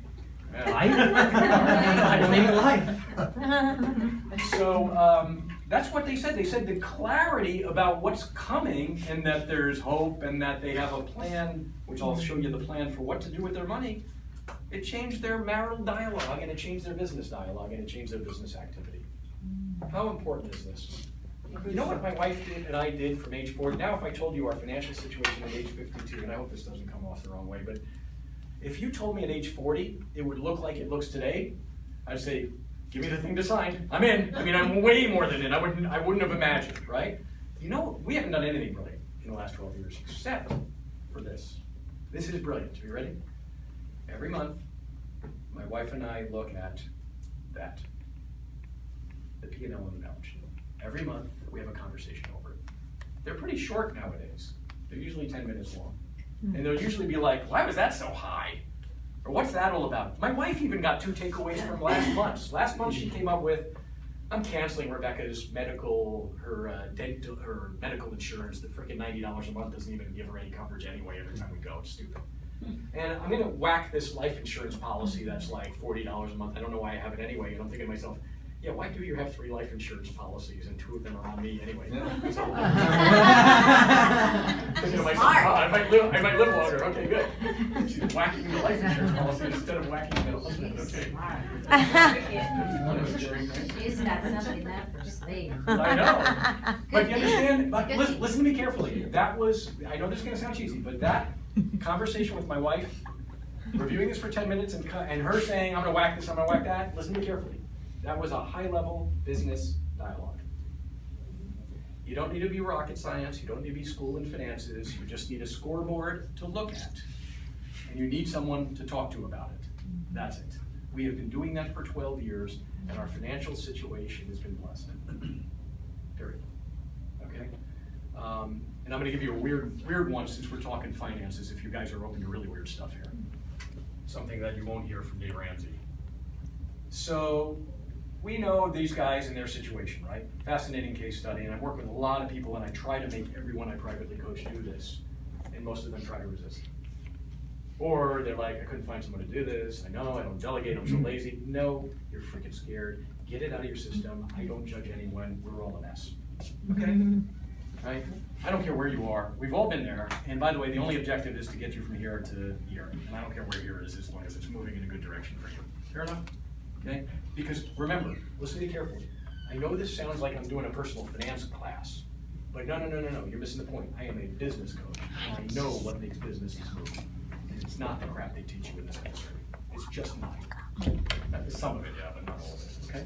So here they are. The last piece of this equation is, now you have a month where you make extra money. What do you do with the money? Answer. Vacation. Yeah, the answer is, it's gonna sound weird, but my answer for you is, I don't care what you do with it, but I do care that you're intentional about it. What I don't like is what everybody does, which is we basically let the wind blow us wherever we may. That's not a way to run a business or a life. Because you are kind of the CEO of You Inc., if you've ever heard that expression. And your family finances can and could be run like a business. It doesn't mean you're stiff with your spouse or whatever. It just means you're reviewing, making decisions based on the numbers, planning something with intentionality, and sticking to it. The end. So now the question is, what do you do with excess money? Because you people are blowing it, and you're still in paycheck to paycheck, and it's affecting your business and your production negatively, because you don't feel free and you don't see a vision. Is this helping at all?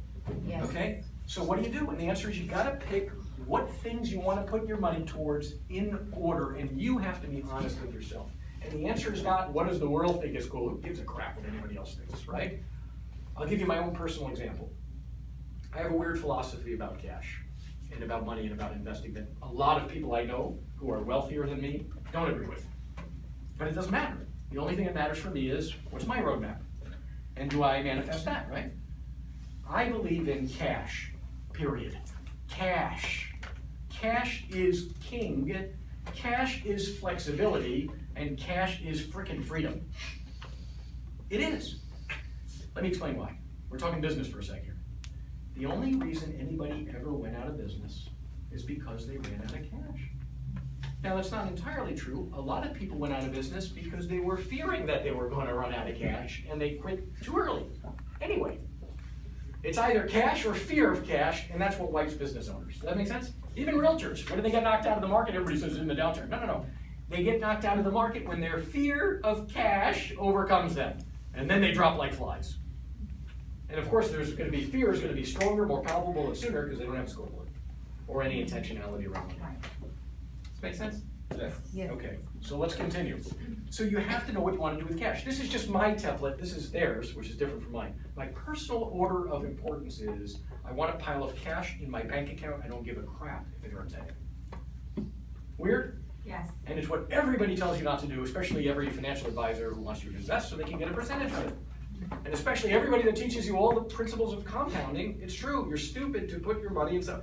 But the first thing I, David, need, and I don't really care about you or anybody investment advisor, is I need a certain dollar amount of cash And I know it sounds like, for those of you who know that I'm a bit of a believer, it sounds like idolatry, so I apologize for my sin now. But the truth of the matter is, I like having a certain dollar amount in the bank that just sits there. It just makes me relax. Just saying. What's that dollar amount for you? For these guys, they said the same thing. They said they just want 10K minimum in the bank, and they have peace. Right? Great.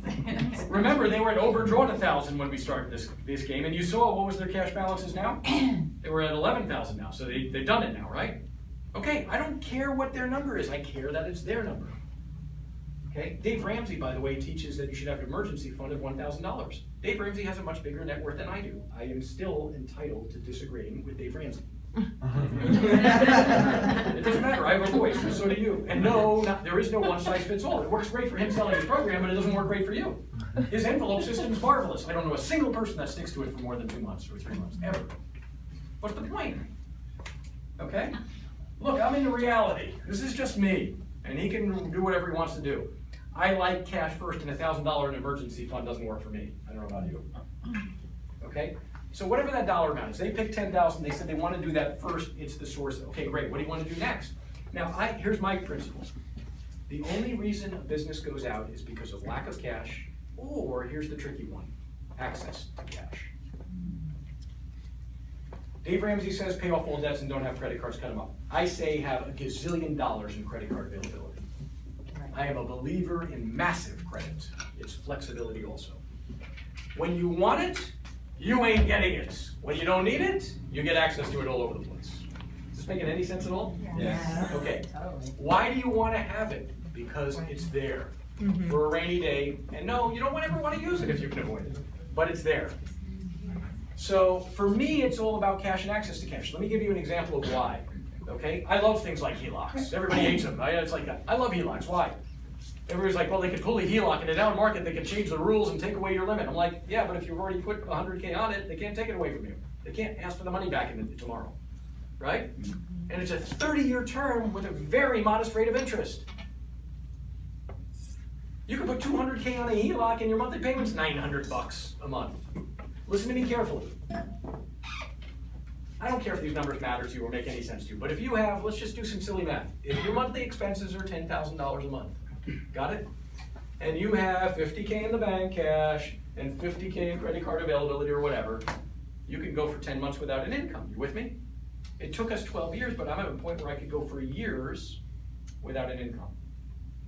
I'm weird. I like working. You ain't taking away my work from me. I'm the guy that, like, the moment I retire, the next day I die. I'm one of those guys, right? But I like working. But, you know, I like having that peace because I don't want to think about dollar signs when I'm interacting with clients. I want to think about their stuff because I enjoy it. I don't want to be running around going, ugh, I need a deal. This is a number sign. You know, that kind of crap. You know how it works. Your transactions flow a lot faster when you're actually engaged in their stuff instead of your own crap. Right? It just is what it is. You have to have your own personal agenda for money in order to break through, I believe. Okay? So for me, it's cash and access to cash. So I like paying off credit cards and immediately going and asking for credit card limit increases. I like going and taking equity like these guys who have a house paid off, go get a HELOC for whatever. Right? You have to use it. If they say you have to use it, great, put $1,000 on it. Open it.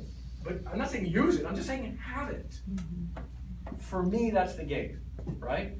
And also, cash and access to cash is flexibility. What if you come across the craziest flip of your life now, for whatever reason, and you need cash? Does this make sense? Because all the buying opportunities occur when nobody else has cash, right? And when the world gets negative, that's when you get excited, right? When all the news items are a disaster, that's when you get all fired up, right? That's the way you're supposed to do the opposite of what the freaking herds do, because they don't know what they're doing. Okay. These guys decided, number one, they want to get 10K cash in the bank, and they were targeting November to get it done. Apparently, they already have. By the way, my coaching session with them is Thursday. Cool? So we're going to green this and mark this as done.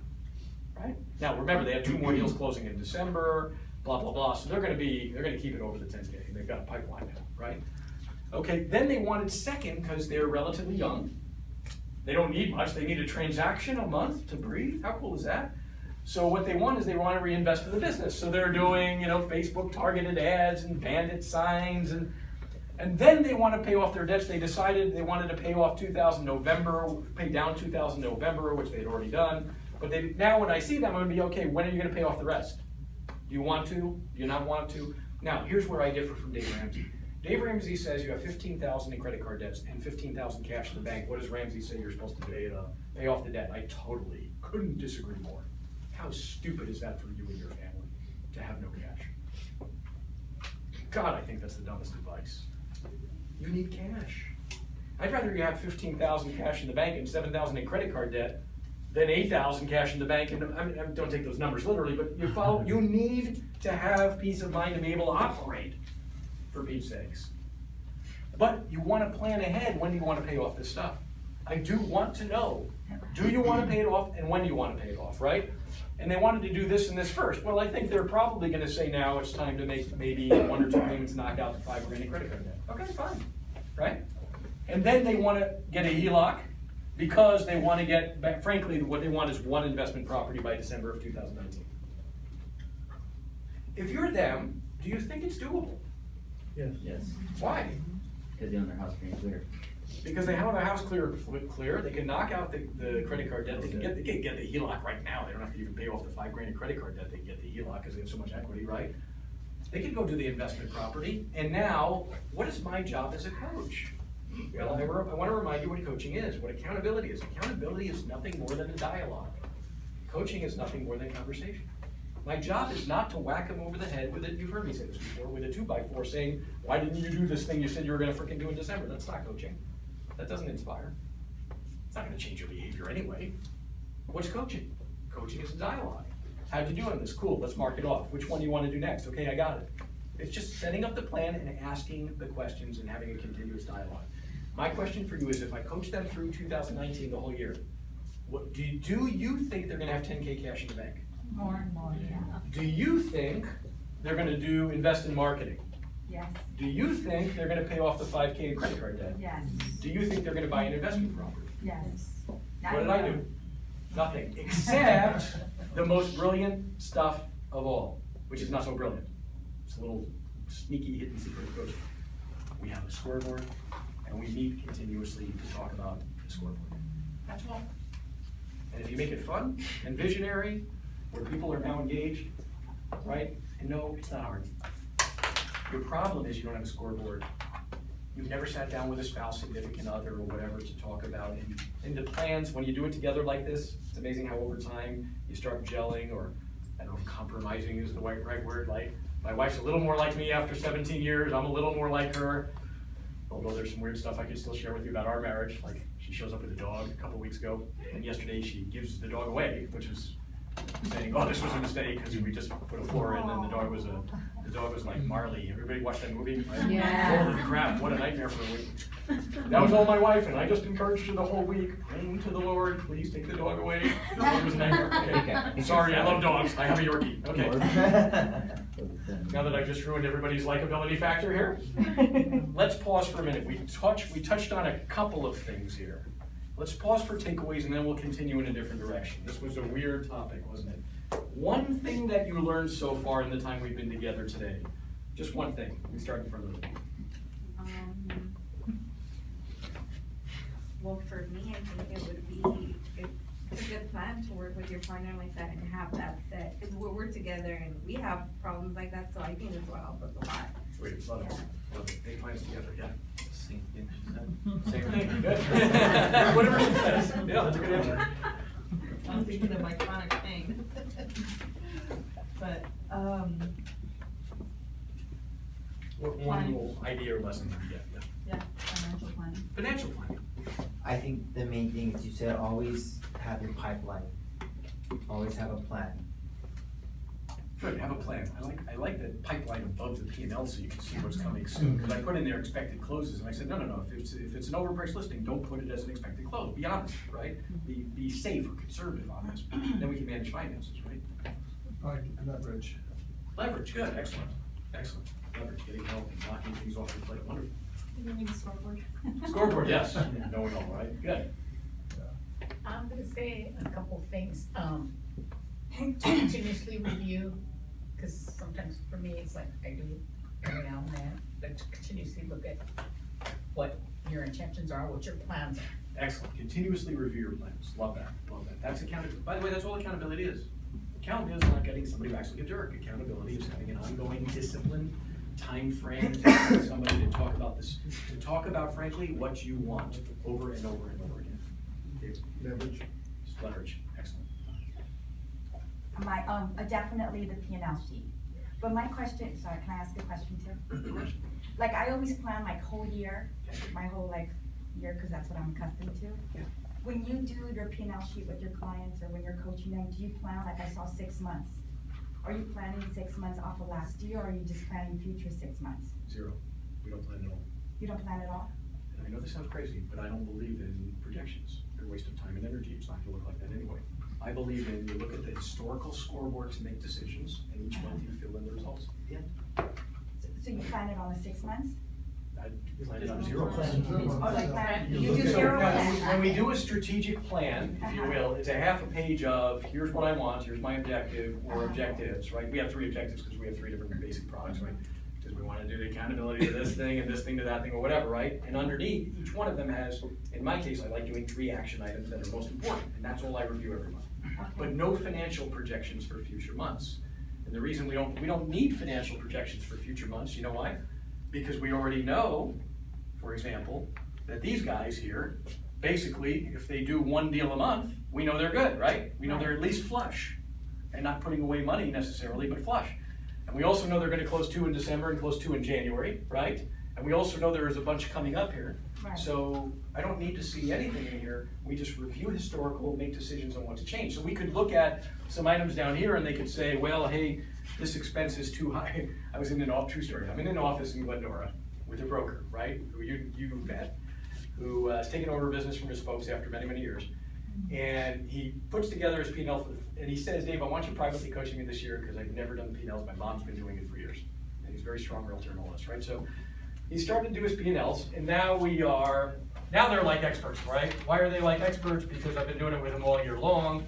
So this is literally their P&L now for their real estate brokerage, right? If I can find it in here somewhere, right? So you got all the months lined up next to each other, right, with their stuff. And so they're in a meeting with me, and all we're doing, Donna, is looking at the historical numbers. So they look in February and they're like, what was that for outside services in February, whatever, it's like a big number. And the other guy says, let me go check it out online, I'll be right back. And he comes back and he goes, oh, that was David's fee. Prepayment for coaching. I'm like, oh crap, I wish I didn't ask the question. Right? That's like but you know, you understand that's high level business, is just looking at the numbers and saying, like my wife did, let's get rid of this thing, let's get rid of this thing. You know, we should probably invest a little more in this. Or maybe on the bottom when it gets to use of proceeds, you know, you could have under use of proceeds here, you could have something like invest in stock or invest in real estate, you put away a certain dollar amount of money or something like this, right? But I'm not a fan of putting projections for everything for the next 12 months because you're never gonna look at it for the next 12 months anyway. I know how people operate, they do it in the escrow. Plus, what if you could do better? What if you find out or you discovered, let's just say you said your goal was 20, and you see that you're doing 4 months into it, you're 18. And actually, you know, I mean, what if you could see, okay, I could do better. You know, I hear what you're saying, so maybe it ends up being better than the projections anyway. Yes, and for exactly. do it whatever way works best for you. Does everybody understand? My basic principle here is there is no one size fits all. You've got to build this for your benefit. If you like seeing that, then absolutely have it, right? I'm not opposed to it at all. To the contrary, I'm opposed to not having a scoreboard. Right. Does that make sense? Yeah. So, good question. I have one more question, sorry. When you plan your because I'm really obsessive over that, when you plan like 2019, do you put like a mental amount that you want to put back into your account? Like you have like this number that you're like thinking that you want to sit in your account and you kind of like say, that's my number that I want for 2019? Yeah, that's why I like having use of proceeds here. Like I get cash from this dollar amount to this dollar amount. Like, you know, I have a company I'm working with in Texas that's a manufacturer of products right there in Austin, Texas. And they have, as of the last conference call, it's like $250K cash in the bank, okay? And they said, Dave, how much cash in the bank should we have? You know, our payroll's like $125,000 every other week, and is there a formula? And I said, formulas are stupid. They teach that in business school so you can sound fancy, but the truth of the matter is you can have a formula and you're still never gonna get there. What you need is a target Right. and continuous dialogue around the target. That's accountability. You can manifest anything you want. So there were 3 guys on the leadership team, and they all had, well, I think it should be a formula based on this, and this one said, well, I think it should be a formula. I said, this is my homework assignment for you. Come back to me with one number that the 3 of you compromise on for next time. And decide in advance that no matter how you get there, 2 of them got to the same number with 2 completely different methodologies. The 3rd one had a different number. They agreed upon, let's just do this number anyway, and we're all gonna take a blood oath and chase it. Right. And all we do is talk about, well, we're at 250, but now we wanna get to 350. We're at 250, how are we now? How are we doing now? How are we doing now? And when they get to 350, we can revisit it. Right. So for me, I'm more concerned with reality and execution and results than I am about, high-powered business. It's not right, it's not wrong. Sweet, take it away. I like the absolute and the relative income, it makes Excellent. sense. Excellent, good. We're not here to kill ourselves yet. I have a couple. I like the scoreboard thing a lot. I like kind of looking back and seeing where the most deals are coming from. Because why are you going to change what's working? If you're going to add something, that's good, but don't take anything out of what was working or whatever it might be. And I like move in a good direction. Move in a good direction. You said I don't care if it's here, but as long as it's up or forward. I come from a retail background. Did I tell you this story about the gal that was crying with me? All my coaching classes, was crying with me. So this woman is like, true story. So did I tell you the story about the 4 listings a month story? So she was a realtor full-time in 2017 for about 4 or 5 months. She was on the team prior to that. She hires me early 2018 to be her private coach, which is kind of rare. Somebody that relatively early in the game would hire a coach like that, right? And she's super cool. And so about 90 days ago, she starts bawling with me in a conversation. I don't know what it is about me. There's like a holiday, I'm making everybody cry. So I don't even push anybody's buttons and they all cry. It's weird. I feel like a reality TV show. Reality coaching, that's what we should do. So she tells me I'm so far behind and I just don't know what to do. And I'm thinking to myself, what? Behind what? And she says, well, I committed to the office that I was gonna do 4 listings a month. How many deals did you do last year? 4. You did 4 deals last year and you're committed to doing 4 listings a month and you're not doing it, so you're beating yourself up and sort of decapitating your own head and screwing up your own production in the meantime while you're at it because you're gonna suck with clients because you think you stink. You know how many deals she's gonna end up closing this year? I see her weekly. She's gonna end up closing about between 18 and 20 in her first full year as a realtor. And I told her, basically, you're completely freaking out of your mind. I want to behead you. You're just really You know what the problem is in this industry? It's because some of your coaches teach set really high goals, which from a businessman's perspective is la la land fantasy nonsense. That's right. Okay? You ain't going from 4 to 48. I'm sorry. If you go from 4 to 7, it's a victory. And that's your problem in this industry. You don't get it. I came from retail, which has a different set of lenses. If you have retail stores, like the Crescent Jeweler stores, the number that was most critically important was comparable store sales, which simply means take the stores that were open for a full year last year, take the same stores this year, was there a percentage increase or decrease? And if it was up, yeah, they always set stupid corporate goals that nobody ever hit, right? I know. But if they were up, and frankly, if you were beating the other regions, you were a hero. You with me? Yes. For me, when I coach people, I want them to go in one direction, up. How much? Don't give a shit. Pardon my language. If you have a goal and you want to get to 30 transactions, and let's say you did 20 this year, to be perfectly honest, I'd love for you to hit in 2019, but I don't care if you get past it in 2020, because my only objective is to help you understand how to run a business so you know you're going to do more than 20 forever. Forever.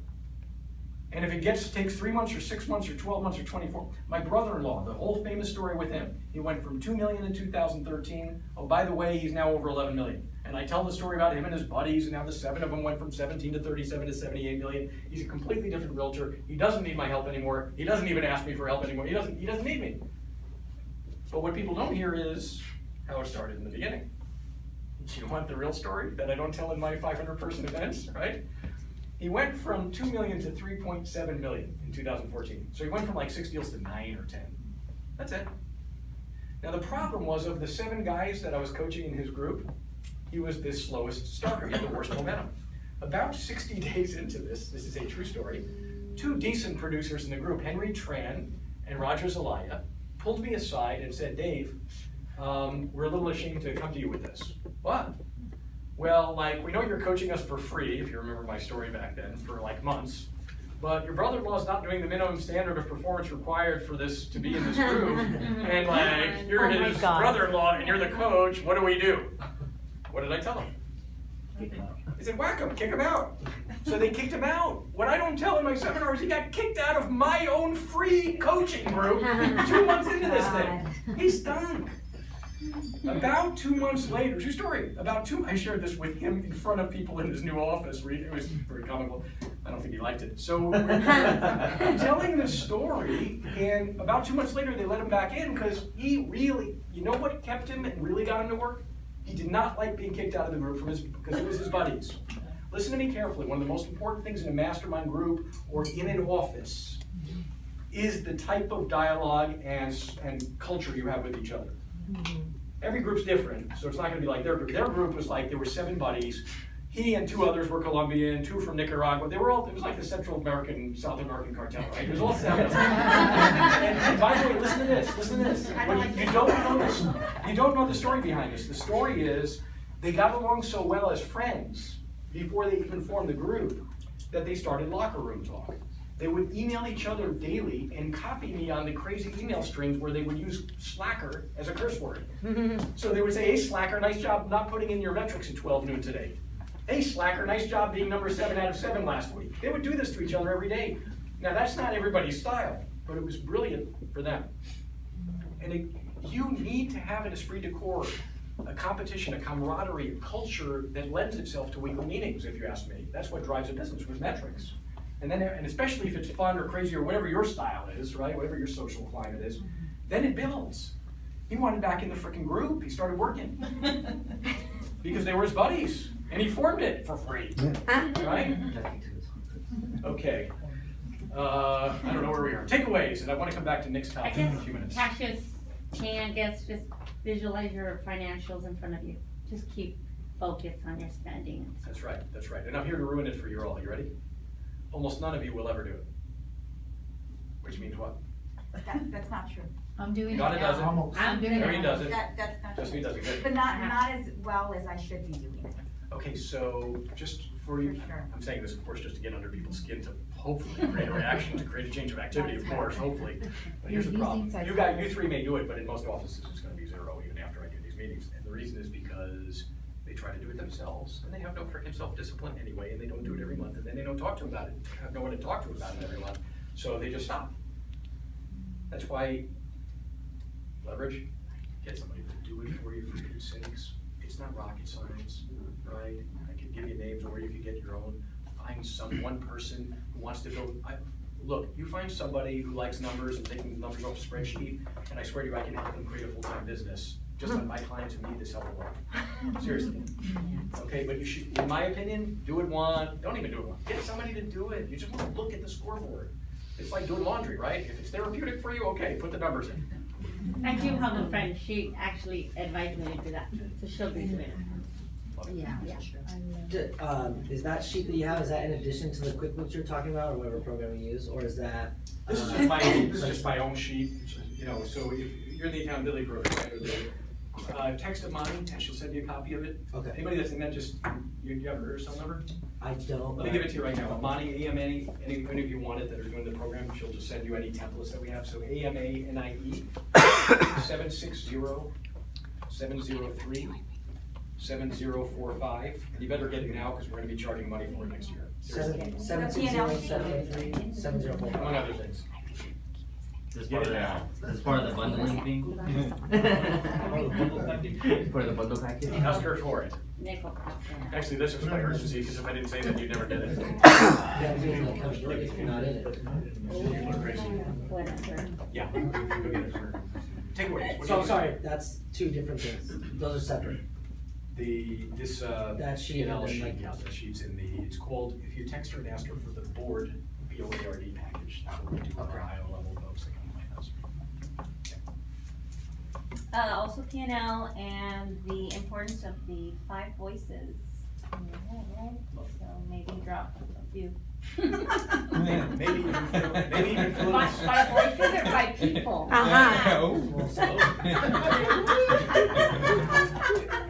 It's like bipolar.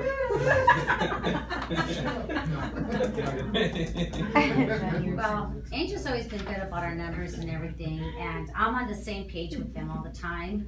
I like the fact that never be in debt and always have plenty in the bank.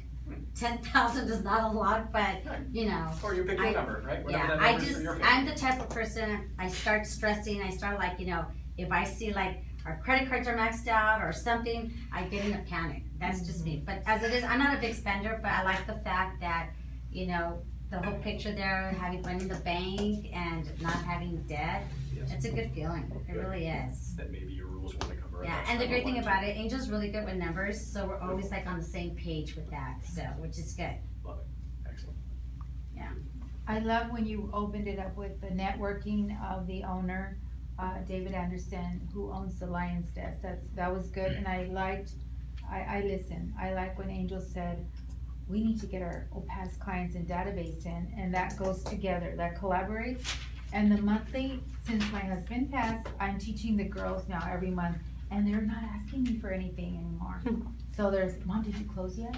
Oh, and then after that. Yeah. So they're Like like your staying with daughters. the budget. I said, just because we have that doesn't mean we can use it. We need to think, you know, so Beautiful. I like that. Beautiful. Good. Scoreboard.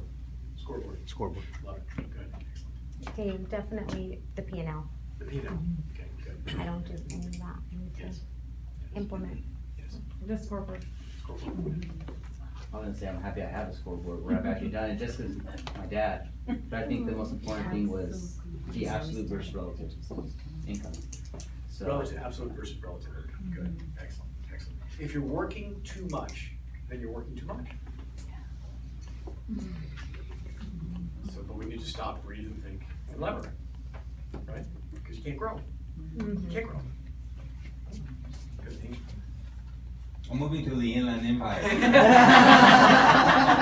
guys don't know that yet, no? Oh my God. Just to throw it out there, about 10 years ago, I told Patty, we should sell everything we have and move to the Inland Empire. He did say that. We would be great and happy. And she said, I'm not going. No, why not? You ain't getting me out of Whittier. My hood, this The is my interesting hood. thing is that last night, the scoreboard, I'm gonna elaborate. Patty was in my office yesterday and I showed her my scoreboard, our scoreboard. Yeah. And I go, look, because every year the scoreboard, I just. Changes. I'm so analytical, I watch and I go, look, the scoreboard, this is doing pretty good. Then you made another comment that you said the store. This past weekend, I sat down and to me, all realtors are stores, outside realtors. And I was trying to find a group that I can hang around with, realtors, because I'm stuck at a level that I can't exceed. So I took the entire CRMLS, and there was only 15 people that were higher than me that I can go, no, 25 that I can go talk to. But of the 25, they're either, I started to identify who they were, they're either flipping properties, buying tapes, or they have investors. So my pool kind of narrowed down to 7. And I looked at those 7s, they won't talk. They don't share. They won't share what they do. So now I gotta go outside of my area, a different state, and figure out who I can go talk to find that group. Because I thought that if I went for realtors, people outside my business, I don't know how they would be able to help me besides you, but maybe I gotta talk to someone, and that's where I've been searching. Great stuff. Maybe Very it's, good. I don't know if it's a good recommendation, but maybe to go to Realty One Corporate and find somebody else, Realty One around the I community. looked up every single Realty One Corp, I'm their top 3 guy. And the guys above me are commercial, they're doing 6 or 7 deals, so that would be the next step, is to do commercial. So I looked up everybody. That's my, I even wrote that as the question for you. What's the answer, sir? And you know what's funny? He's telling you the truth, because Angel's always been big on who's above him, who's out there, always. Like, he's always been good about stuff like that. And what he's telling you, it's 110% correct. So, another theory for you would be, why does it necessarily have to be real estate. Yeah. I was gonna tell Because him. your Oh. greatest, typically your greatest lessons will come Actually, you're from big on business that, honey. journalists, You right? always set stuff. So for like example, that. the board of directors we do at our house is a mixed bag of sort of entrepreneurs. Like we have a group that has a mixed Different bag. We got some wacky ones, you know, like a guy that owns a flooring business, a married couple that owns a software Yeah. business, a mother-son team, and the son literally has been in movies and gets speaking events booked around the country, and she's the business manager. We've got a guy who's a Hollywood producer in the group. We have it's a wild mix of professions, right? Your best bet, you know, one other thing you can do is there are entrepreneur schools that are a little crazy. So for example, David Anderson just came back from, and I have another private client in the lending side who just came back from, who's in Irvine that I coach, who just came back from visiting like Loan Depot, for example, or Quicken Loans. There are some companies that will give you tours of their entrepreneurial. You can pay to do tours of their chop shops, right? Like Loan Depot, like Quicken Loans. They're in Michigan, both of them, but they're both well known for the tours they give of their offices, right? And so if you want to do something that's extreme high level, like I'll give you an example. I'm sharing with David Anderson yesterday from Lion Desk some of the things that we're doing in our business on, you know, sort of bundling and how we're trying to take, basically we're in the process of taking my highly paid job, coaching in person, and turning it into a business, which means there have to be products, not just services, if you follow, right? And so I mean, we're going through that whole process, and we're talking about the sales funnel, and you know, sharing, we're comparing, because we have a lot in common. Why? Because even our daily coaching and accountability program, it's a recurring program. Well, Lion Desk is a recurring program with almost an identical price point.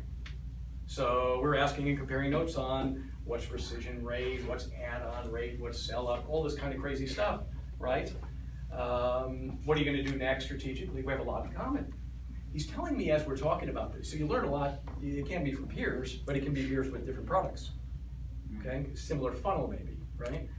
So also he was telling me that when he just got back from Loan Depot, so their call center has 800 people in it. And they're dealing with, you know, tens of thousands of phone calls a day. And he said, one of the things they learned, and now some of you that have been to my seminar, if you heard me talk about the sales technique and the 5-minute rule, that you've got to get to a new lead within 5 minutes. If you do, the close rate eventually is 800% higher. In other words, if you don't get to a new lead immediately, just take a wad of $100 bills and set it on fire. You're out of your mind. This is one of the sales technique topics I teach. And Loan Depot, they're now talking about the 4-second rule, as opposed to the 8-second rule, which is where they are now. When a lead comes in online, that lead has to be touched by text or email or phone call within 4 seconds. Because if it's touched by 8 seconds, the conversion rate goes down by 70%. We are living in a world that's changing rapidly, that this is not just about bringing in leads, this is about getting to them freaking fast. That's why most people suck at Zillow and Realtor.com. It's not because Zillow and Realtor.com don't work, they work. My brother-in-law is really good at Zillow. Most people complain about Zillow. A lot of my clients are good at Realtor.com, right? And the truth is, the only thing you need to be a magical success is answer the freaking phone live. And then, when you're on the phone, don't talk yourself out of a sale, book an appointment and meet them in 48 hours. That's your only goal. And from there, you do your thing. That's the only thing you have to do to be successful with online leads, right? That's it. It's not hard. It's easy, actually. But it's the speed and rate of response. So when he said the 4-second rule, Rosalind and I'm looking at Rosalind on the other end of the table, and we we get a lead, you guys don't know him, Joe Manjares, right? So Joe tells me a week ago, I'm over in his office, and Joe's like, Dave, I need to talk to you. I want to do something kind of private with you, whether it's with you or the group or with my team or whatever, right? Cool, let's have a conversation, great. So I pass that lead on to Roz, and I give her Joe's phone number, right? Because I've known Joe for a while, right? And I'm thinking to myself, how long does it take for her to reach out to Joe? And part of it's just bandwidth. She's got stuff all over the place to work on. But how quickly we get to a new lead is everything. So today I bump into him in the office. It's a week later now. And I literally go up to him and go, Joe, I'm so sorry we didn't get to you. And he's like, oh, no. Your gal reached out to me. It's just I didn't pick up. And hey, by the way, can you give me? And I'm thinking to myself, you know, because I've, does this make sense? Spoke to Roz last night at 10 p.m. Okay. And she answers like that. Like that. Amazing, right? I think maybe she's Is she answering faster married? now. She's married and have kids. I asked her, how does she do it? Like, I want to know how she does it. cause I get to understand how to be that person. Have a glass of wine in your Wait a hand. minute, did you just say she has kids and she's A lot of married? wine. A lot of wine. Oh, yeah. A lot of wine. But she's so That's like a pleasant. Yeah, she's awesome. You know, I don't know why she's taking calls or responding at 10 at night. I think she actually enjoys it. I think it's, Okay with I that. could text her something, hoping she gets it the next day, she responds. Yeah, she did. She's amazing. yeah, thank you. I was gonna elaborate on what Angel said, and he's right. I don't know why people in real estate do not like to share, but my best friend is a doctor, and we both bounce off each other, and she'll tell me something, and she'll, oh my God, I didn't know that. I go, yeah, well, I didn't know that of yours. So we merge, and then my other dear friend is a kitchen designer, so we're in, you know, and then my other two coaches are Wayne Dyer, who's dead, and Jim Rome. And it doesn't matter, just get on the YouTube, you know, wherever you're at, you could learn from them. And repetition is the mother of all teachers. You could hear it 50 million times, but one day you're gonna get it. Yes, thank you for saying that. And also this idea about, you know, we joke about your dead people, but you can fill all 5 with dead people and your life would change. Read a book. Read a book. Do me a favor, pass these around. This is what's in our program that most of you are already in anyway. But the truth of the matter, the reason I want to pass it out to you is because most of you don't know what's in it.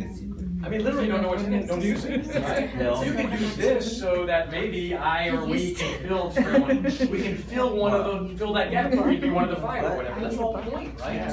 This is not just about texting every day with the text response, even though that can be very I'm sorry, the audio is. Good morning videos. And it's bold. Thank you. Super. He's That's a good way to start the day. I used to, Just get something to think about, you know. By the way, David, when I was talking about what I was saying, it's the listing side, not buyer side, listing side alone, listing. You don't have a seat, my business, people take on listings. You have a secret bill for listings? Sorry. But see, Go ahead, go I ahead. think one of the points that you said, which I'll make some I get, and that's what I'm trying to draw in my, I guess my connection with people, is that it's not just about real estate. If you make connections with other people, those ideas will come from you. Yes. And that's what I've realized more than anything this past year. I do have one listing idea I'll throw at you in a second here. Don't kill the tree anymore, just text us that is so good. take a picture of it. Yeah, let's take a picture and we'll send it to our. Sure. So I like let me just run through this for you, right? Papers, my people.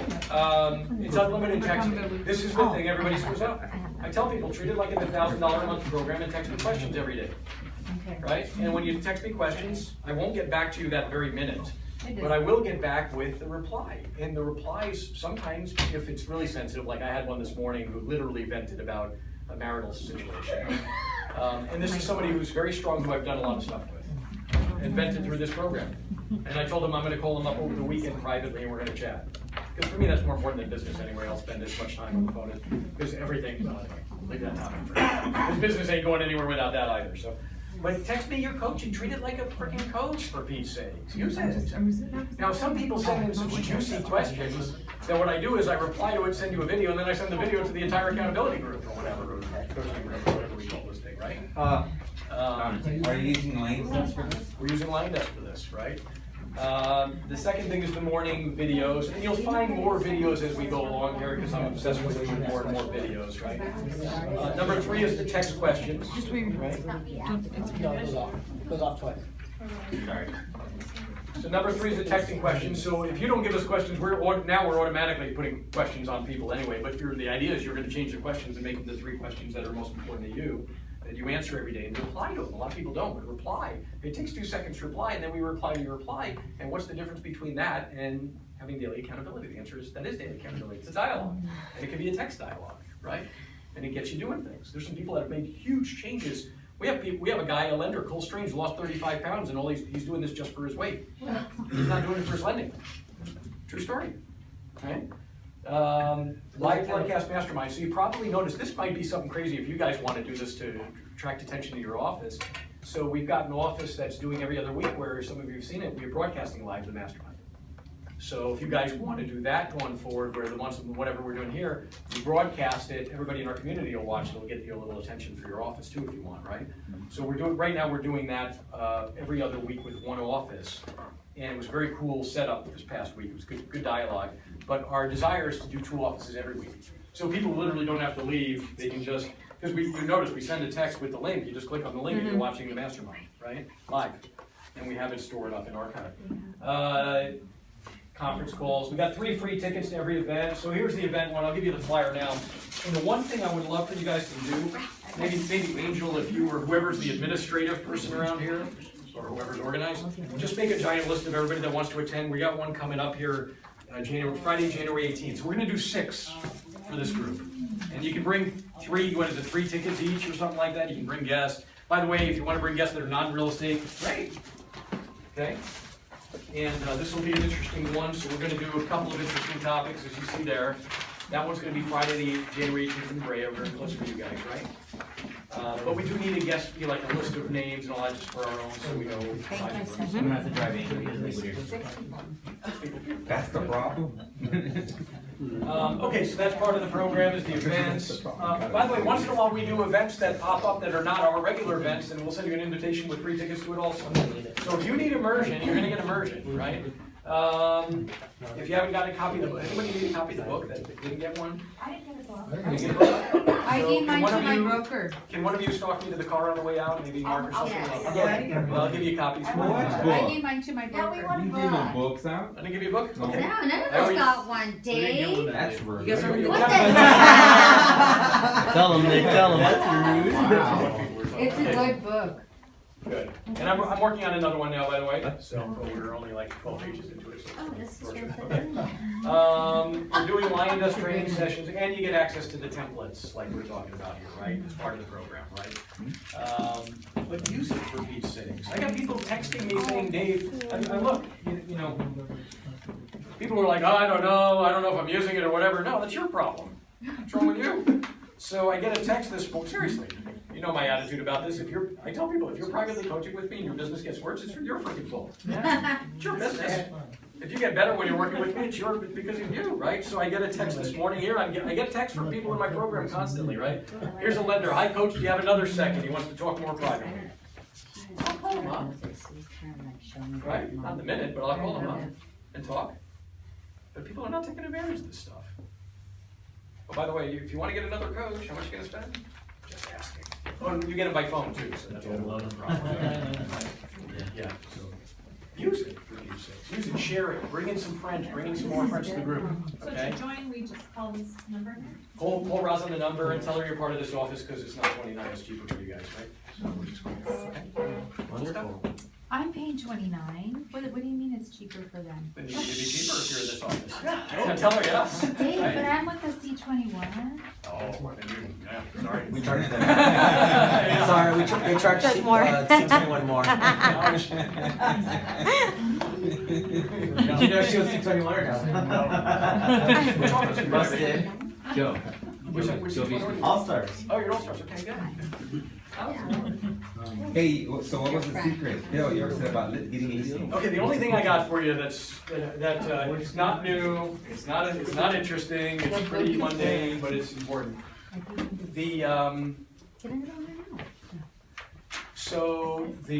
There's a guy who is a 7-figure guy he's not in real estate, he's in insurance. But his process is impressive, and you know, insurance is not all that different in terms of processing, the product's different.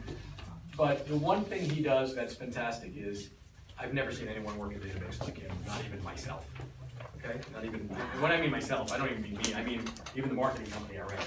He's really good at it. He has 2 full-time women on his team that are literally nothing but database marketers with him.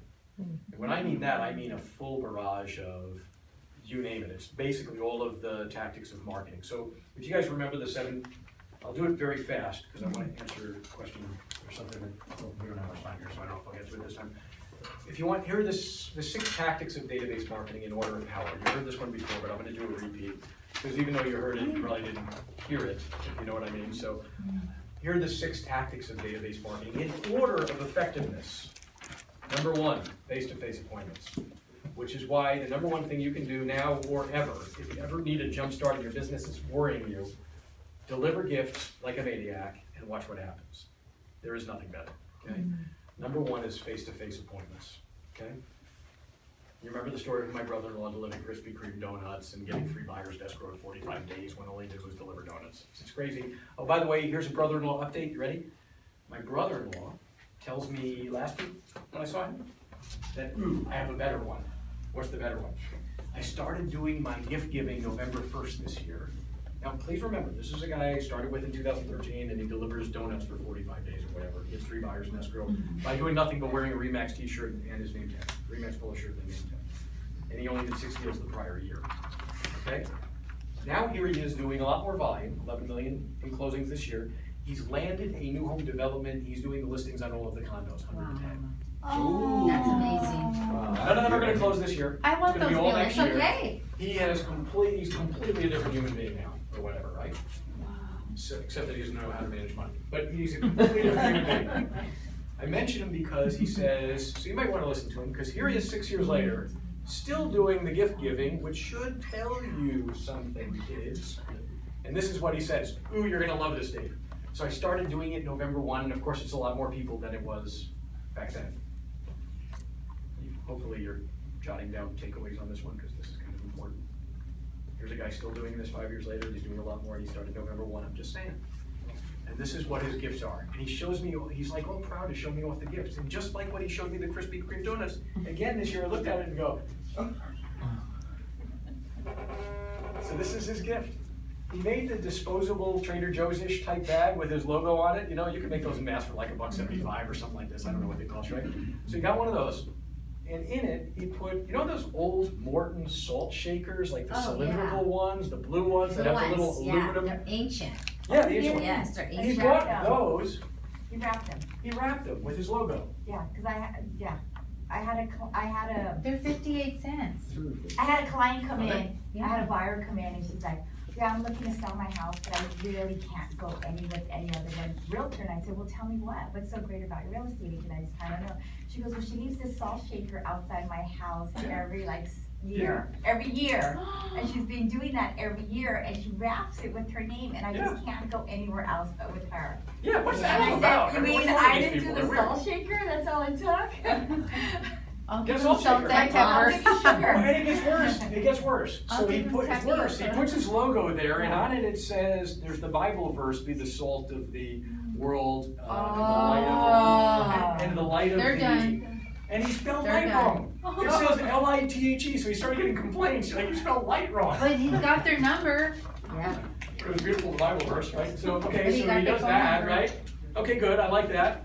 And also he put in it a flyer for the new home development, the new condo development, okay? And then he also put a bottle of wine in there. So my question for you is, think for a minute. You had me at the salt. Yeah, I know. Yeah. Between the salt in the bag and the bottle of wine and all that, what do you think he's spending per package? Your Under guess. $5. Under 5. Under $5? I say about $10. Maybe $10. $10. Yeah. $2 check. Like, and to be honest, I have no idea, so I'm not gonna give you the answer, because I really don't know. But it doesn't matter, listen to the, you ready for the The punchline? job gets done. So I'm in front of about 40 people in his office, this is like 2 weeks ago, I think, 1 week ago, whatever it is. And he's sharing, I make him share this story out loud, and he said, and I got four listings. And somebody asked him, 4 listings from deals you were brewing from before? No. 4 listings from visiting people's houses since November 1. Does he door knock and give these gifts to new people? Yes. He's Oh, doing the whole database.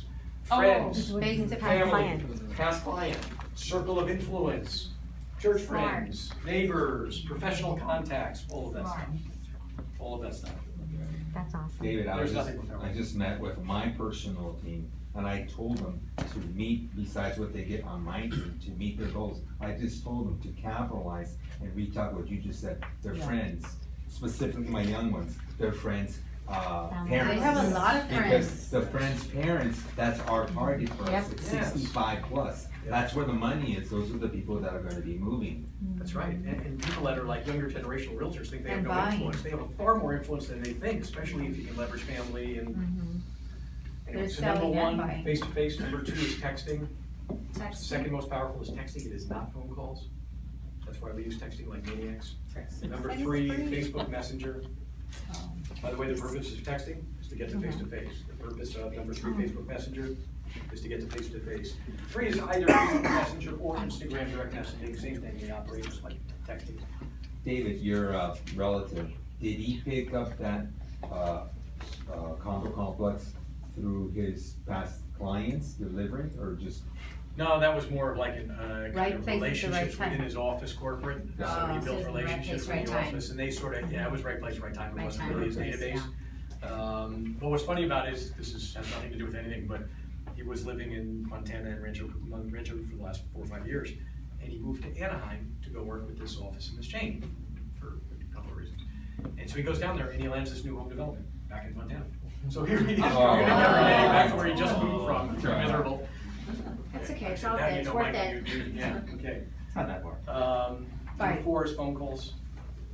Number 5 is handwritten notes. Number 6, last and least, is emails. And yet it's the number 1 used tactic in America. What was the first 3 again? Number 1, database marketing tactic is face-to-face appointments. Do pop buys with gifts, there's nothing more powerful. Don't even talk business, just wear a billboard, wear your Realty One polo shirt, wear your name tag, just show up, give gifts. And you know what, about a week or 2 into this thing, so he was going to Krispy Kreme in Ontario Mills to pick up the things, and they do, at the time, I think they still do it today, a 501(c). So if you show up with a 501(c), Yes. they'll give it to you for $5 no tax for the dozen.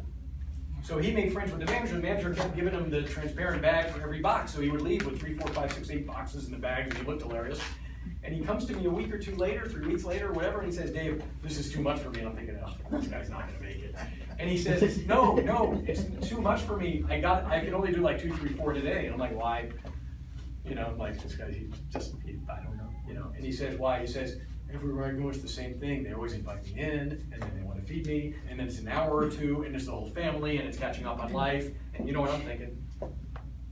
Literally. Exactly. That's how you That's grow life. Yeah. Don't bring up real estate until they do. You don't need to, especially if you're wearing billboards, right? So number 1 is face-to-face, number 2, texting, number 3, Facebook Messenger and Instagram direct messaging, number 4 is phone calls, number 5, handwritten notes, number 6, whatever. And the one thing is the emails, and the thing I was gonna say, Angel, is this 7-figure GCI person-ish, is just had 2 people that were just doing a tremendous volume of those, tremendous, constantly full-time jobs. And he didn't do any other marketing outside of stuff for his database. I don't recommend that. I like having multiple marketing channels, but. All right, guys? Thank I think you. that's all I got for you. Hope it was helpful today. Yes, thank you. You should wear a shirt that says, I do business coaching on the back. All right.